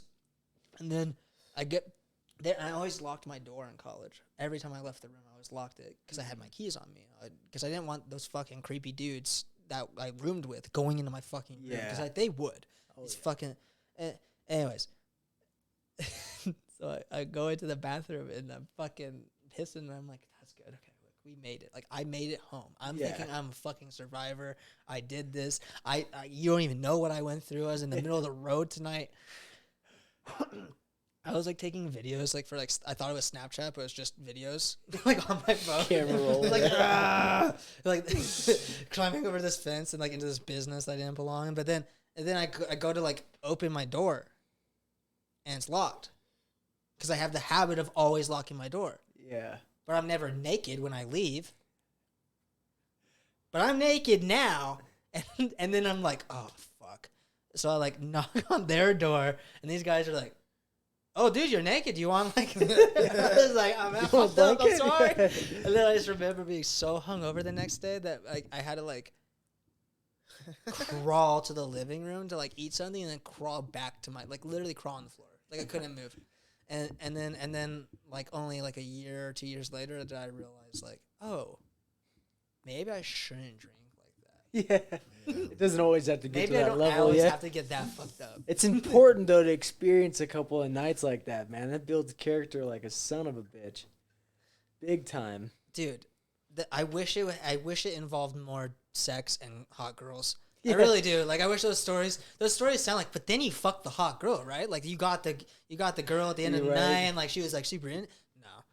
That I was just wasn't even alone it. throwing Yeah. up naked in front of a roommate I don't like. Yeah, somebody, dude. somebody has those stories. I know, jealous. Those are the good stories. Oh, that same I think it was like the same day my friend Ian had a girl coming in and he's like, "Oh, this girl Saskia, I think is going to be really into you." I was like, "Really?" And he's like, "Yeah, I already sent her pictures." And I was like, "Cool." But then I go out and get all fucked up that night and I come back and then I'm hungover this day. I'm so fucked. And then I'm like super fucking high just to like take the edge off the hangover. And then like I hear like knocks on my door, which is like a panic inducing thing for me. Mm-hmm. I have extreme social anxiety. I'm like, okay. I like open the door and like stick my head out. I'm like, what's up? And like I think I'm shirtless and I'm just I think I fucked like a slot. Like I'm like, oh. Yeah. And then here's Ian and this like really pretty girl. And I was like, he's like, "Hey bro, I just wanted to like introduce you to Saskia." And I was like, "Yeah, fuck yeah, cool, whatever." It's like, "Nice to meet you, Saskia." And like gave her like knuckles, like she like tried to like hug me or something. I was like, and I like, went back to my. He's like, "Okay," like that, like all right. And then, Yeah. like shut the door. And then like the next day, he's like, he like texted me. He's like, "Dude, she wanted to fuck you. Like, what did you do?" I was like, "Dude, there's no chance." I wasn't even on There's no Earth, man. chance. Yeah. That's Well, so like that fucking wild. morning was the only time she wanted to have sex with you. No, we ended up like having sex, but I still couldn't get it up because I was so socially anxious. But it wasn't that day. She like stayed for like a few days. I was a big like love guy. I was always getting girlfriends and shit for like years at a time. And like in high school, I had a girlfriend for like 6 months, and then I had a girlfriend for like 3 years. And then whenever we broke up, I was like, it's like the start of my senior year, you know, I was like, I'm going to fuck everything that walks, first of all, and I'm never getting a girlfriend again. And then I fucking First girl you meet, you fall yeah, into a dude, relationship, literally, I'm at Shields buying compression shorts, and I meet this hot-ass blonde, and I was like, my receipt's missing something, your number. She ends up giving it to me reluctantly. Wait. And now, 6 years later, I've got the same girlfriend, Megan Riley. Love you, that's my girl. And she came from this super religious, never even kissed a guy before we'd met, which is cool from my perspective, because then it's one like, of his girlfriends. yeah, at the time, you know, and I Right now, currently. yeah. And so, dude, it was like, but she's like fucking come a long way, because like in the beginning, you know, like weed was like weed was the key to like Satan's fucking front door, you know. And then a couple or about sometime during the summer. Oh my God, he smokes. Yeah. And at this time Probably I made was you like look sober so as dope, fuck. though. Yeah, right? Dude, that's how I think about that girl at the picnic when I write 666. Like, I think she's just so enamored by it. Like, she Yeah, just can't that is understand the it. Yeah. weirdest fucking thing ever. Anyways, go ahead. Sorry, I didn't mean. No, you're good. But I got Megan. We did some mushrooms with my buddy Brandon, and and I would always like, you know, I tripped a lot, man. Like over that time in our relationship, I tripped so many times, and I would like tell her, like try to like explain kind of what the fuck I'm getting at, you know. And she's like, dude, it makes so much more sense. Our relationship went from being like, you know, a steady incline to like a whoop. yeah, we just were like fucking on the same page like immediately. She's just like, Isn't that beautiful? it's such a beautiful thing because we met in the middle like big time. You know, it's like I'm a big Jack Kerouac fan, author, wrote On the Road, Dharma Bums, and he has a Wait, line. isn't? Or am I thinking of The Road? Different. Yeah. Okay, never mind. Sorry. But there's a line in Kerouac, one of his books, where he says, he's like talking about a woman, same kind of situation. He says, "Allow me my soul, yet love me." And I said that to Megan one time, and we're such opposite people, you know. I'm gonna get my tattoos. I'm gonna fucking play my guitar. I'm gonna love the Grateful Dead. I'm gonna love my psychoactive drugs. But you should allow yourself to love me, because that's not necessarily all that I am, you know. You know what I am in the big picture. You've seen every little nook and cranny for the most part. And I try my hardest to be as open and honest with her, even like the weirdest and craziest shit. And she does the same to me, because I feel like soulmates aren't like real. You really got to like make them, you know. And it's like, if you're down, like you're down. Otherwise, like, I think soulmates let are me like move this like on. fucking thing that happens right away, but then you have to like work Yeah. at it. Build Like it. with my ex, like I think she in a way was like a soulmate. Like when I first met her, like we clicked so hard for no reason. Like Yeah. it did, nothing about like her and me together ever made sense. Mm-hmm. Aside from the fact that we had like similar, like we like trauma bonded. Maybe that was like, Yeah. like the thing, and then it like just dissolved into chaos. But I think back to that, and like instead of like hating the experience, I'm like, oh wait, no, I can actually like still understand that I really like this person. Yeah. I like what happened sucks. We weren't right for each other, but there is like still this pure goodness in the fact that like in some multiverse scenario, there's a person like me that was better suited for a person like her. Yeah. And then that was like the soulmate thing. Mm-hmm. And then and we just couldn't make the soulmate thing work out. But even a glimpse of that does so much for like the longevity of your life and a directionality on where do I go from here, you know, because you can check off the boxes. Well, this definitely can't be a thing, you know, but you narrow it down, and then like someday, you know, even if it's not even like somebody you're sexually attracted to, you're going to find that person that you connect with so well that it's like literally nothing else matters, you know, which is pretty, I feel like that's like Nothing as else close to reaching matters. enlightenment. That's Yeah. But that's like as close to enlightenment as it is finding that connection that's so pure that it doesn't need outside forces to let it keep unconditional, going. right? Yeah. So I think about this a lot when I think about like what is love, because people say like you need to be loving, and it's like it's a good statement, but it's like, can you define what that is though? Yeah. Can you like Didn't let us point the understand answer, what it yeah. means? Because like a lot of people think like love is like lust. It's very easily Yeah. confused. And like the difference between like love and lust is like there is the necessity for the outcome. Mm-hmm. Love is acting upon others with an unconditional return. Like, Yeah. you don't expect anything in return. There could even be a harmful return, and you did it because you knew it was the only thing that should have been done. Yeah. Is the only right, like if your life was built into a decisions of right and wrong things, it is the only right thing that could have been done, and you did the thing that was right. Yeah. And when you act on those types of impulse, and that's very tricky thing to say for people who are fucked up. If you're fucked up, figure out your shit first before you start acting on what's right and wrong. You don't know yet. But when you look deep into yourself and you've questioned yourself and you've decided your own moral compass about what's right and wrong, and you decide to act purely in love and like love is not like between a partner and everything. Love is literally how you engage with the environment around you. It ain't a fucking dozen roses and a box of chocolates, man. Yeah, Fuck. it's literally like if I was like, hey Zephyr, your shirt looks green, and then Zephyr's like, I fucking hate green, and stabs me to death. I acted lovingly. Yeah. It's an extreme What you example. thought was, yeah. But like that was like hey, there's nothing that was gonna change how I felt about your sweatshirt. Like that's the love is truth. Yeah. And the way to find truth is to act on the only things that you've understood for yourself. when you know that you've fully understood something for as in the best way that you can understand it, you act on that thing knowing that it's right. Yeah. And that's why you can that's when you find compassion for people who are so lost, though. People who are acting on wrongful things is because they are in this misguided sense of like, oh, well, the Bible says this and that. What the and path is, yeah, fuck. But they think that they've thought that. That's the problem. They think that they came to that conclusion.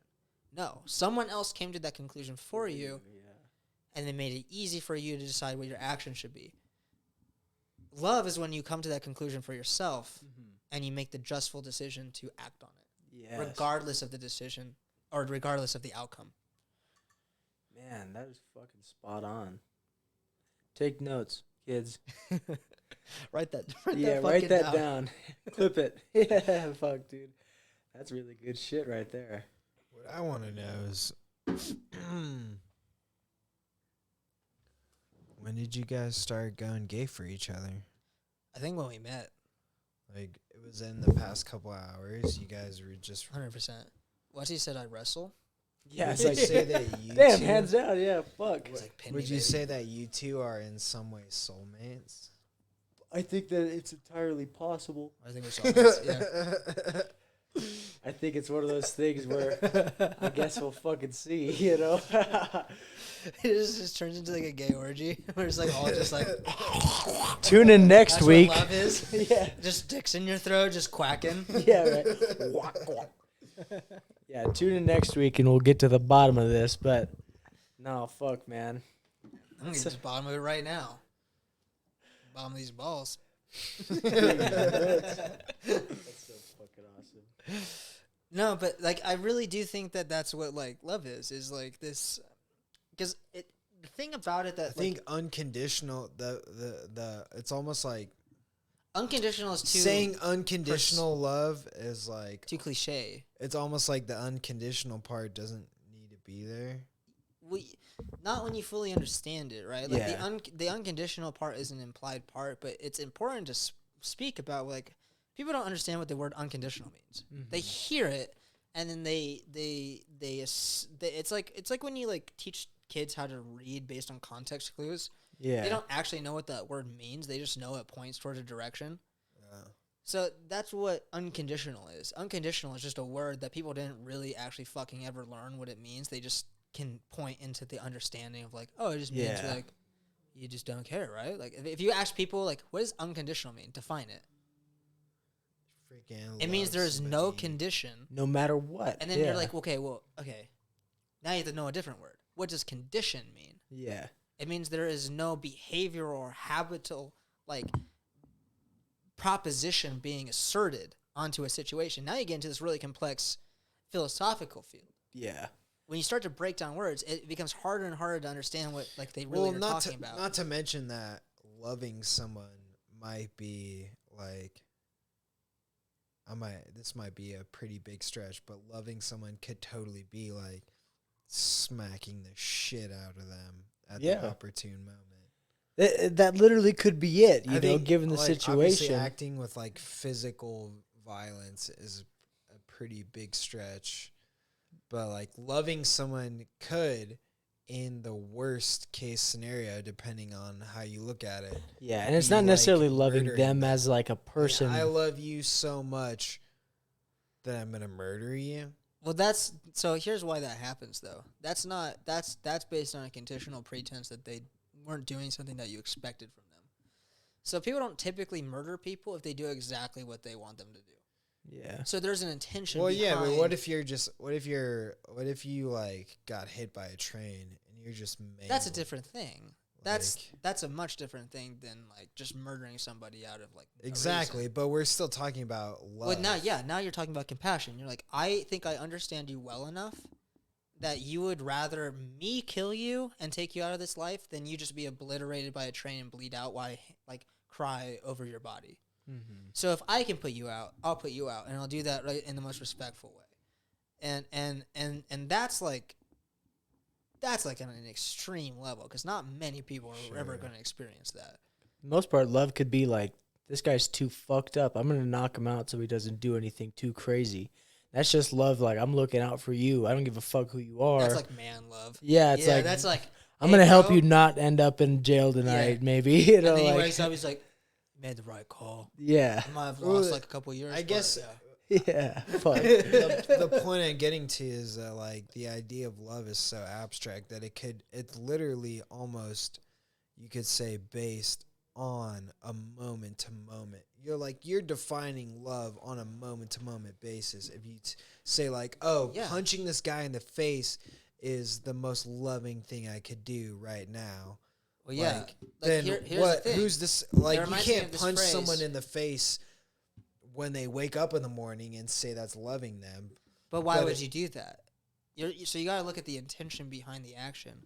So if the intention was in the pure sense of like performing a task for the here's the other tricky thing about love is like people who truly love other people know that they can't fully comprehend what the other people feel ever. You can never be that person. You can only act in a way that could make that person's day better. Yeah. Right? And if you're acting in a way that makes that person's day worse, you're doing that to either benefit yourself for some reason or for some other Just out of spite, adaptive reason, right? Like you have habits from your past that you haven't addressed yet, and and you don't even realize that you're hurting people. And then that's where love comes in to fix that. Love fixes that kind of shit. Like love is like, oh, let's put a little bit of attention here and think about like how this actually affects the situation. Am I, not doing the laundry and telling this bitch to do the dishes because that's just what she's supposed to fucking do because that's what I think? Or if I think back and I like try to assess how my life has been, did my dad do that? Is that how I was raised? Is that what I just like? That's what's making me think like, that. Yeah. Yeah. Like, is that just like a thing that I picked up and I don't even know I have? Mm-hmm. And then that's where love comes in to give you the insight, the truth. Yeah. The truth of the most objective sense of the situation. And then what love presents you with is this dilemma. Love always presents you with a dilemma. It says, hey, life isn't easy. It's a sandbox, right? There is no right or wrong decision in the most objective truth of the situation. What are you going to do? Are you going to be what you think? What you've come to the decision? Tell that bitch to clean the fucking kitchen. If that bitch don't get back I and love wash you, those dishes. bitch. Now do my goddamn dishes. Fuck, man. And, well, for some people, that's probably fine. Honestly, like dude, I've talked to chicks who are like, I wish a man would just be more like a man, like traditionally, and like they get bugged out by it. And like I know girls at work who tell me that all the fucking time. Like if you really talk and you sit down with a girl and you're not like trying to fuck this girl and you're just literally listening to what they have to say about their relationship, and you're just like, okay, so tell me how it is. Like, do you really want a man to like kind of like just do shit and like take care of you? And they're like, duh, yeah, all the time. Yeah. Like everything in their biology is like, yeah, like yeah, like so I can like raise the kid and do all the other hard shit. Yeah, and it's like, oh, so like you're okay with doing the dishes, like as long as I like keep bringing home money and like doing all this other stuff and like taking care of the, like making sure the kids have like all this other like good shit and you have good shit and like everyone makes you like you look like you're good in the community. Like yes. Yeah. Make me look good in the community. Make Yeah. me look like I've done something good. I found a good man. Yeah. That's what they want. And it's not like, oh, you have to be an evil man who makes money. It's like, no, you have to be a good man who does good things for the community. And then, and by proxy, your family gets to benefit from your good standing. And if you're a really good man, you teach them how to do that themselves. Yeah. And so they're not working at doing it. It's just what they do. You know, they it's just just become a good secondhand. member of the community. And that's the love. Yeah. That's the only way to fucking get out of the mess that people are in nowadays. Because everybody's fucking hurting, It just takes somebody that kind of understands that perspective. Like, dude, I get it. Like, I've done some bad shit. Like, and I'm one to speak. I've done a lot of bad shit in my life. But, you kind of just come to grasp with, like, what is good, what's bad, and which side I'm going to pursue, because it is easy to go on the bad side, It is easy, and it's a lot more fun in a lot of ways, But if you can kind of contain yourself to, like, I'm not saying, like, contain yourself where you're not like allowing yourself to be free, you know, like you're not going to be just that whipped guy who one day is going to snap and lose his fucking mind. Like you still do things that you like. But then you're not doing it out of love. You're doing it out of the pretense that one day things will be different and I'll get what I deserve. Exactly. And that'll never fucking bring you what you think you deserve. You know, if you think you deserve anything, you're not going to get it. You know, it's just like, it's weird. And Hemingway said this, there's no remedy to life.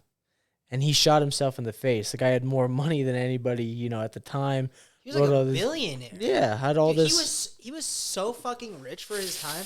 Like, and in a time where you could do anything with that type of money. Oh yeah. There's no social media. No one was talking about what you did. Yeah. And if they did, they're dead. Yeah. And no one gave a fuck. And all he did was fucking drink, get high on one thing or another, and then realize this fucking sucks. You know, it's like life is a very weird thing to balance for sure. That's why I think it's important to fill it with fucking music and people that genuinely care. You know, about you. It's you almost know? like a survival game. It's like, you see how long you can last. Like, you're not going to last forever. But, like, just... You ever played try Fortnite your before? best.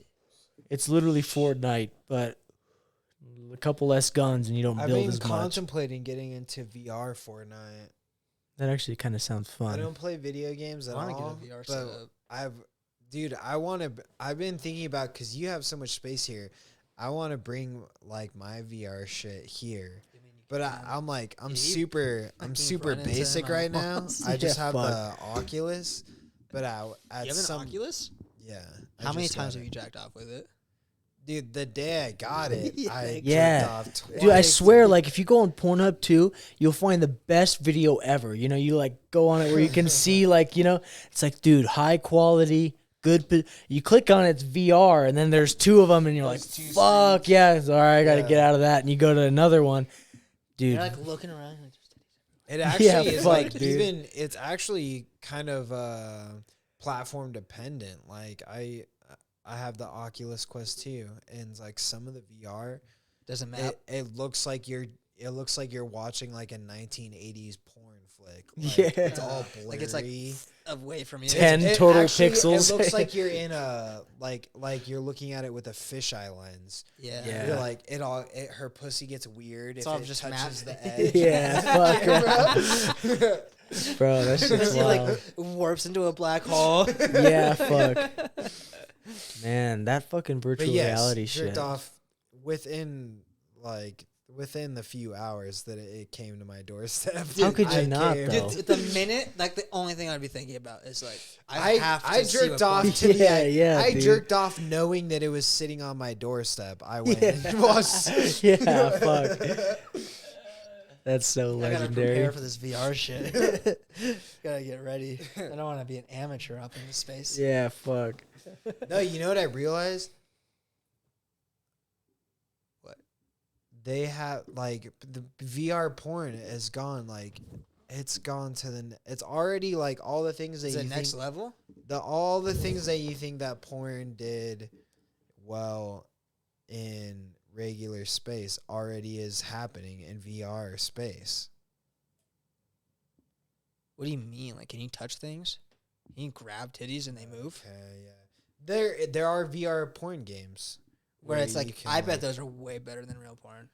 Big time. it's the I don't know. Yes. You also have to allow Still, yourself to like, get into really- it too, you know, like Yeah. kind Yeah, of you'd know be like, like these are real titties. yeah. It's like These I'm are gonna real grab them titties. like they're Reach real out and titties, you grab know. 'em, but Fuck. you're not really grabbing. You're just it's the controller. Well, here's the creepy thing, right? It's like, we've all seen the Black Mirrors or at least heard Yeah. about Black Mirror and like how crazy Black it Mirror's is. fucking awesome. I love that shit. So there's technology like Neuralink, right? Yeah, yeah. Where you're gonna have this processor in your brain that's able to like directly interface with your percept of reality, the same way like mushrooms do or anything else does. Yeah.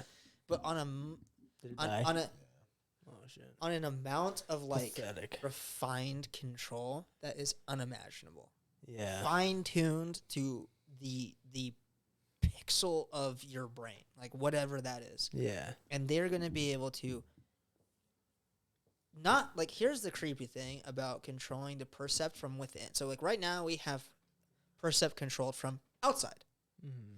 You have outside things telling you how your inside state needs to these things. That's what VR is. That's why you have to strap the goggles to your face and you look around. You have to use your fucking head to like move and shit. Mm-hmm. When you have like a Neuralink on, there's no moving around. You could literally just zombify, stay put, and On the couch.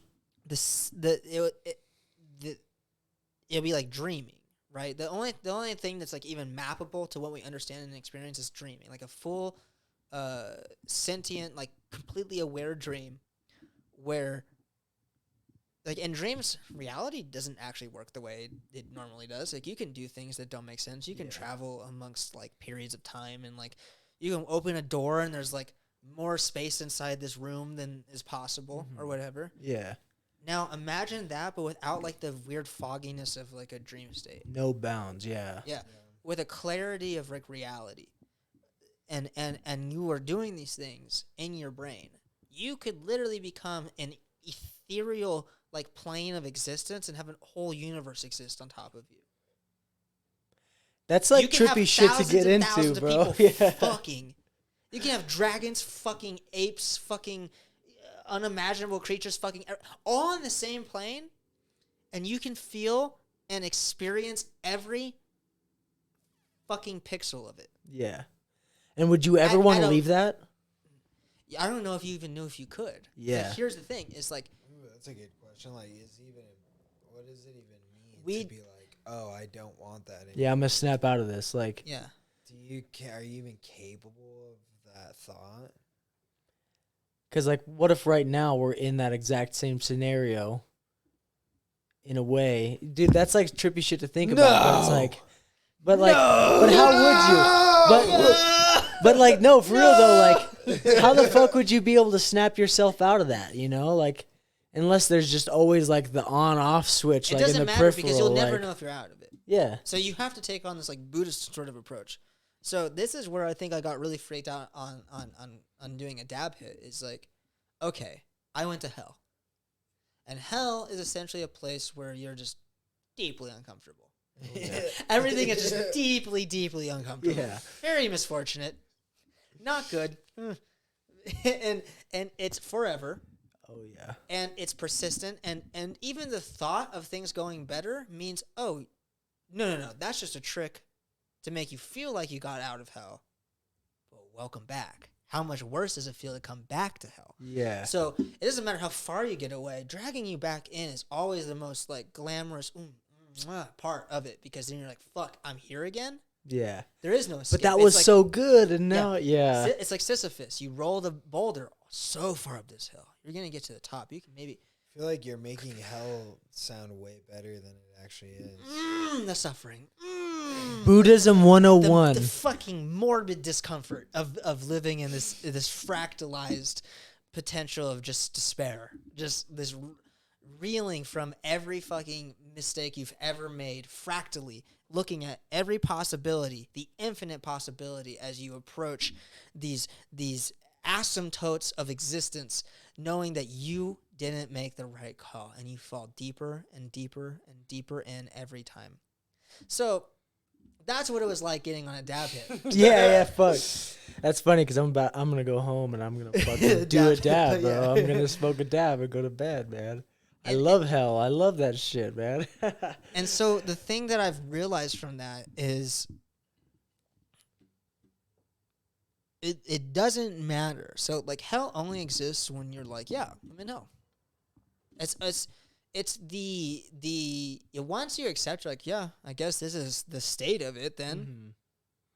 Then hell And then becomes hell's like, normal. Wait, no, things are bad. And you're like, things are kind of fine. Yeah. Kind of just in my apartment. But you could die. Yeah, Oh, but I'm well. not dead now. But you could, but not right now. But you soon. And See it's that? like, dude, you keep saying the soon thing, and I kind of believe you, but I'm kind of also hungry, and I have ramen, Yeah, and I have this right. other shit that I can do, and that's when you start to gain your humanity again. Yeah. And that's the one thing that this state of hell tries to keep from you, is your existence, your ability to move around. And let's say, like, all that's taken away from you. Maybe you're armless, limbless, senseless. You're born into to a dark ether of existence where you don't even know if you're alive or dead. You don't even know what those words mean because no one's ever spoken words to you before. Mm-hmm. What is that? Bro, this is straight up Buddhism 101. Number one, all life is suffering, right? The direct cause of life is birth. What causes birth? Lust. So like lots of Buddhists, they don't have sex because they know that if I have sex, I will create life. And this life will grow up to realize that everything fucking sucks. And they will become into this. But the Buddhist mindset is all life is suffering. But with control, you can make that suffering become the answer. And that's what enlightenment essentially is, right? Whenever you accept it to the point where it becomes like the good thing and just understanding that that's a possibility and you have ultimate freedom, you know? Just like the psychopath, it's like, I don't care if you throw me in a jail cell. I'm doing what I'm doing right now. It's the same thing. They have ultimate freedom, you know? Like, they literally, that's the thing. But how do you control that in a way that helps other beings prosper?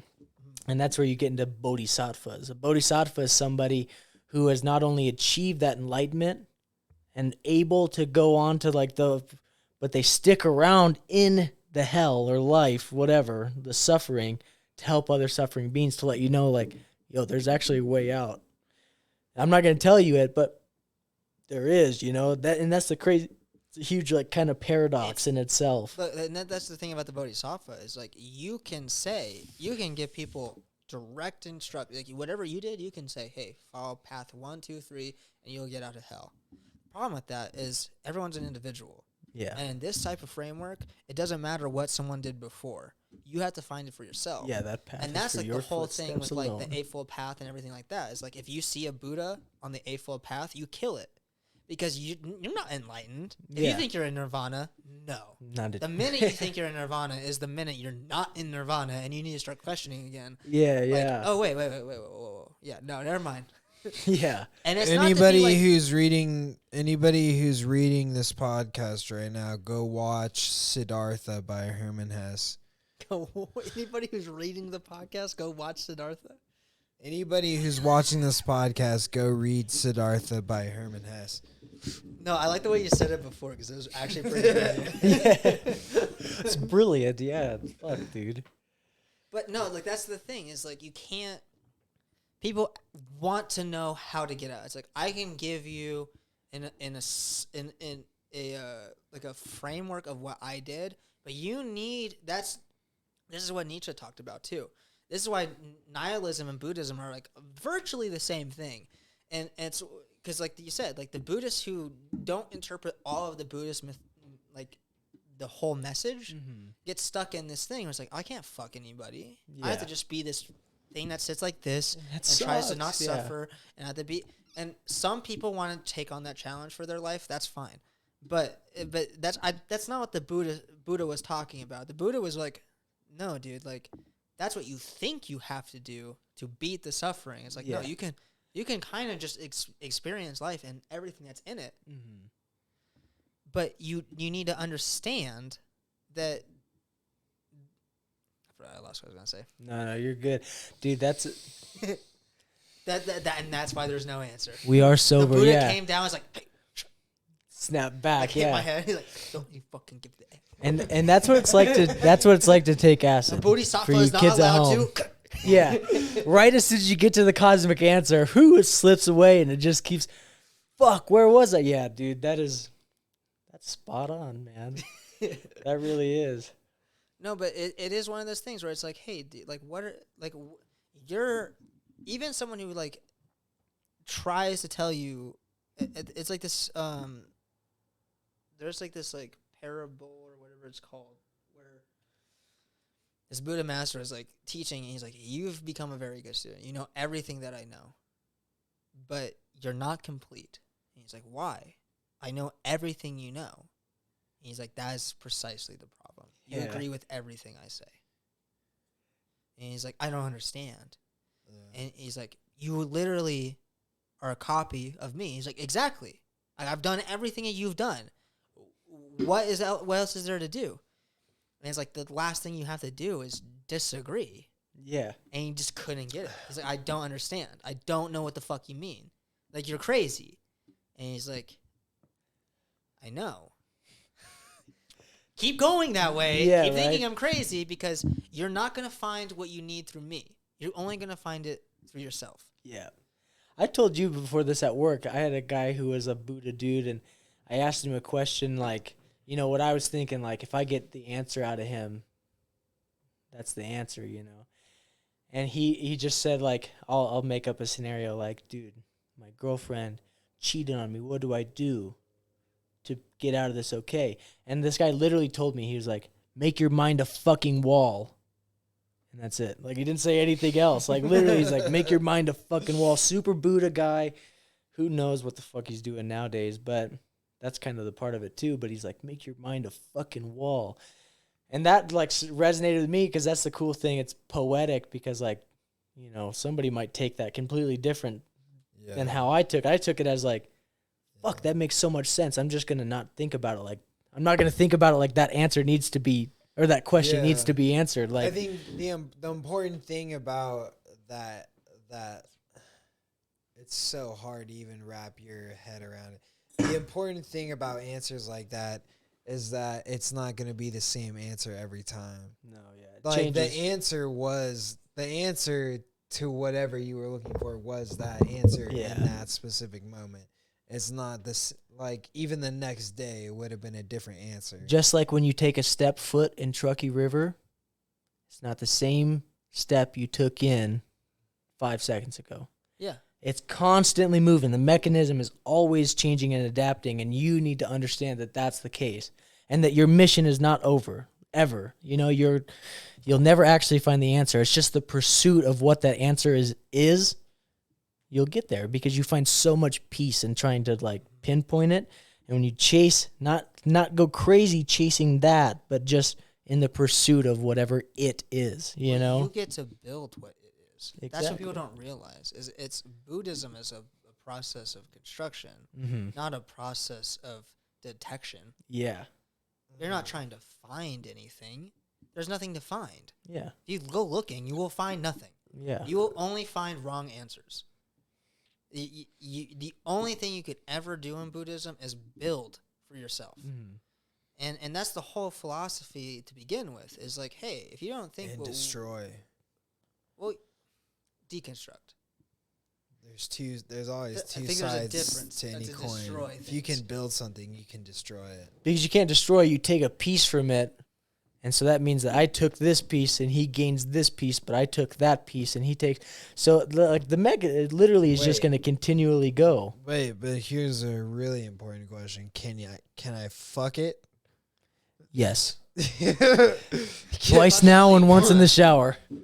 I don't care how many screws it takes. Yeah, I fuck. don't care if it takes fucking 18 millimeter sockets or My fucking 10 millimeter. Phillips screwdrivers. If I can If I can I'm sorry. fuck it. That's but that's it is interesting. I don't. And that's a Buddha thing to say, is to just, can I fuck it? That's exactly what a Buddha would say too, because in the pursuit of trying to is find the kinda, answer, you yeah. know what I'm saying? Like, But can we fuck it? yeah, Because you can take it too like what? Like no, I don't know. Maybe I think we gotta think about it. It's like, but we should fuck it, yeah, and that's exactly what. a literally Buddha would just fuck literally it. do. Yeah, That's pretty funny. this is a Yeah. fucking sweet ass. What a good night. Yeah, Man, I was these in a- conversations are beautiful. I really enjoy Facts, these. yeah. This is so cool. I was in a hospital a couple hours ago seeing old Is he coworker okay? Dave, you know, and then I never would have, if you would have asked me 3 hours ago, what are you doing tonight? This ain't fucking it. I would have had no idea that it would have come into this, man. Fuck. We talked for like 2 hours about MMA. Yeah, And then facts, now bro. we're talking about like literally the philosophy of like Buddhism and life and Yeah. yeah. I've only seen going a- deep into right, it. This like- is like a deep part of Buddhism that people It really I don't think is. really get to. Yeah. And that's the thing, you know, and it always makes people like, oh, fuck, that sounds like nonsense. It's like, not nonsense. I mean, it's the same thing as like anybody in any religion, anybody who believes in anything. It's like you're always going to kind of go back to like the serpent eating its own tail, you know? It's like, fuck, I was just here and I don't even know what the fuck I'm talking about now. And then it's like, Now I'm 28. Now I'm, holy shit, I'm 60. And it's like, you know, I think that you have to be in pursuit of the answer. You have to be in pursuit of it, but like subconsciously, you know, like. Yeah, the realizing that you're 60 part is as a matter of just not paying attention. Yeah. You're constantly daydreaming about these things that don't. And I'm the biggest victim of that. Like, I constantly think, dude, I'm 27. I still feel 17. Yeah. Like, people, like, if you ask me, they're like, when did you go to high school? I was like 2 yesterday? years ago? Yeah, I was Yeah, like, like, fuck, what? that was not long What do you ago. Yeah, mean? fuck. I guess it's been a while. Yeah. 27 years old. I'm almost, dude, being 30 is crazy, right? And I think a lot of what the complexity that Buddhism doesn't speak on, just because it's one of those paths that you have to speak on for yourself as an individual, is as you get older, there are demands and situations that you put yourself in life where these types of concepts kind of get eroded and aren't useful for the habitual behavior that you have to engage in. When you have to go to a job every day and you have to do monotonous work for 8 hours a day just to survive, Yeah. you become detracted from what it even means to like live and be a part of like a society, because none of this shit, like, it's so far removed from the actual, like, our psychology isn't set up for us to understand, like, oh, well, in some really, really tiny way, given a long feedback loop of like things, you are contributing back to this whole thing called society. Where if I woke up and I had to like go hunt a deer to eat today, holy fuck, like, no shit. Like, Right. I could wake up with no information in my fucking brain and not know anything about like anything, and I'd be like, oh, that thing over there, I have to kill that Yeah. to eat. The Oh, code, yeah. There's these other things that are around me. They also need to eat, and they don't seem like they can actually kill that thing. So maybe I need to kill a bigger thing, and then we can feed all of them. Yeah. That's literally the fucking most fundamental part of our biology. Yeah. But when you're like, yeah, you need to go put papers in this printer for fucking 8 hours. Yeah. And then you need to like also not save any money. Right, And yeah. be constantly stressed out about how like you're going to like eat next month or Yeah. feed your like. I can't even. I'm a single white guy living in America with my own my own fucking 2-bedroom apartment. I cannot imagine what a person who has a whole ass family Yeah. Has to at feel like it. 18 has. I'm 27. Like, Yeah. I've have enough years to like kind of think back, and like I've work experience. I work in a laboratory. Like, I'm well off, and I'm still struggling. Yeah. I can't imagine the struggle of someone who's like, yeah, I have 6 kids. I'm 18, and I've only worked at McDonald's. So Yeah. I make fucking nothing. 6 I'm not even kids, and he's 18. Yeah, he's Mexican. He fucks. Yeah. I was gonna say, Yeah. there's only one Pull out of possible nothing. scenario. Yeah. And this is why everybody should get a good group of friends, fall in love with a band like the Grateful Dead, or fall in love with an artist, somebody that makes you look at what they've done and go, you know, it ain't that bad. And then eat good food and just fucking, Fuck good people. yeah, you know, Fuck good people. take notes. It's a good shirt. Everybody, fuck good people, Eat good food. Fuck good people. take That notes. could be taken a couple. At least Take it 2 however you different need it to ways. be, man. Fuck That could be taken at least 2 different ways. Yeah, good fruit. fuck good fruit. Fuck Fuck good. good fruit. Eat good people. Fuck Yeah, good food. eat good people, fuck good fruit. And that's the title of this podcast. Hell yeah, dude. Oh yeah, that's a That good is way to fucking end it. legendary. let's wrap this shit out. All right. Thank you, everybody, for Yeah. joining us. Thank Jacob? you. Hey, thanks Thank you, for Salsa and Adam. thank you. Thanks. Like, literally Yeah. your friend. Shout out. And I will also say I am JD Jacob de Salsa. That's me. I was on my Twitch over here. You said that? Yeah, yeah. But here's the thing. People will watch this podcast. This sort of stuff is just as important as History 101, you know, in fucking 6th grade. But I would like to give a huge shout out to Zeph. How do I say your name again? Araya. Araya. I don't want to fuck that up. Araya and Zeph, Shout out to Ryan Zeff. This is a night that not only has ingrained itself in my path forever, but what a fucking cool night, you know? I can't even Imagine this though. Shout out. Imagine My dick is pretty hard right now. situation. So mine's so hard it's going the back way. Wait, what's the catchphrase again? Fuck good fruit or eat Yeah. eat good people, fuck good fruit.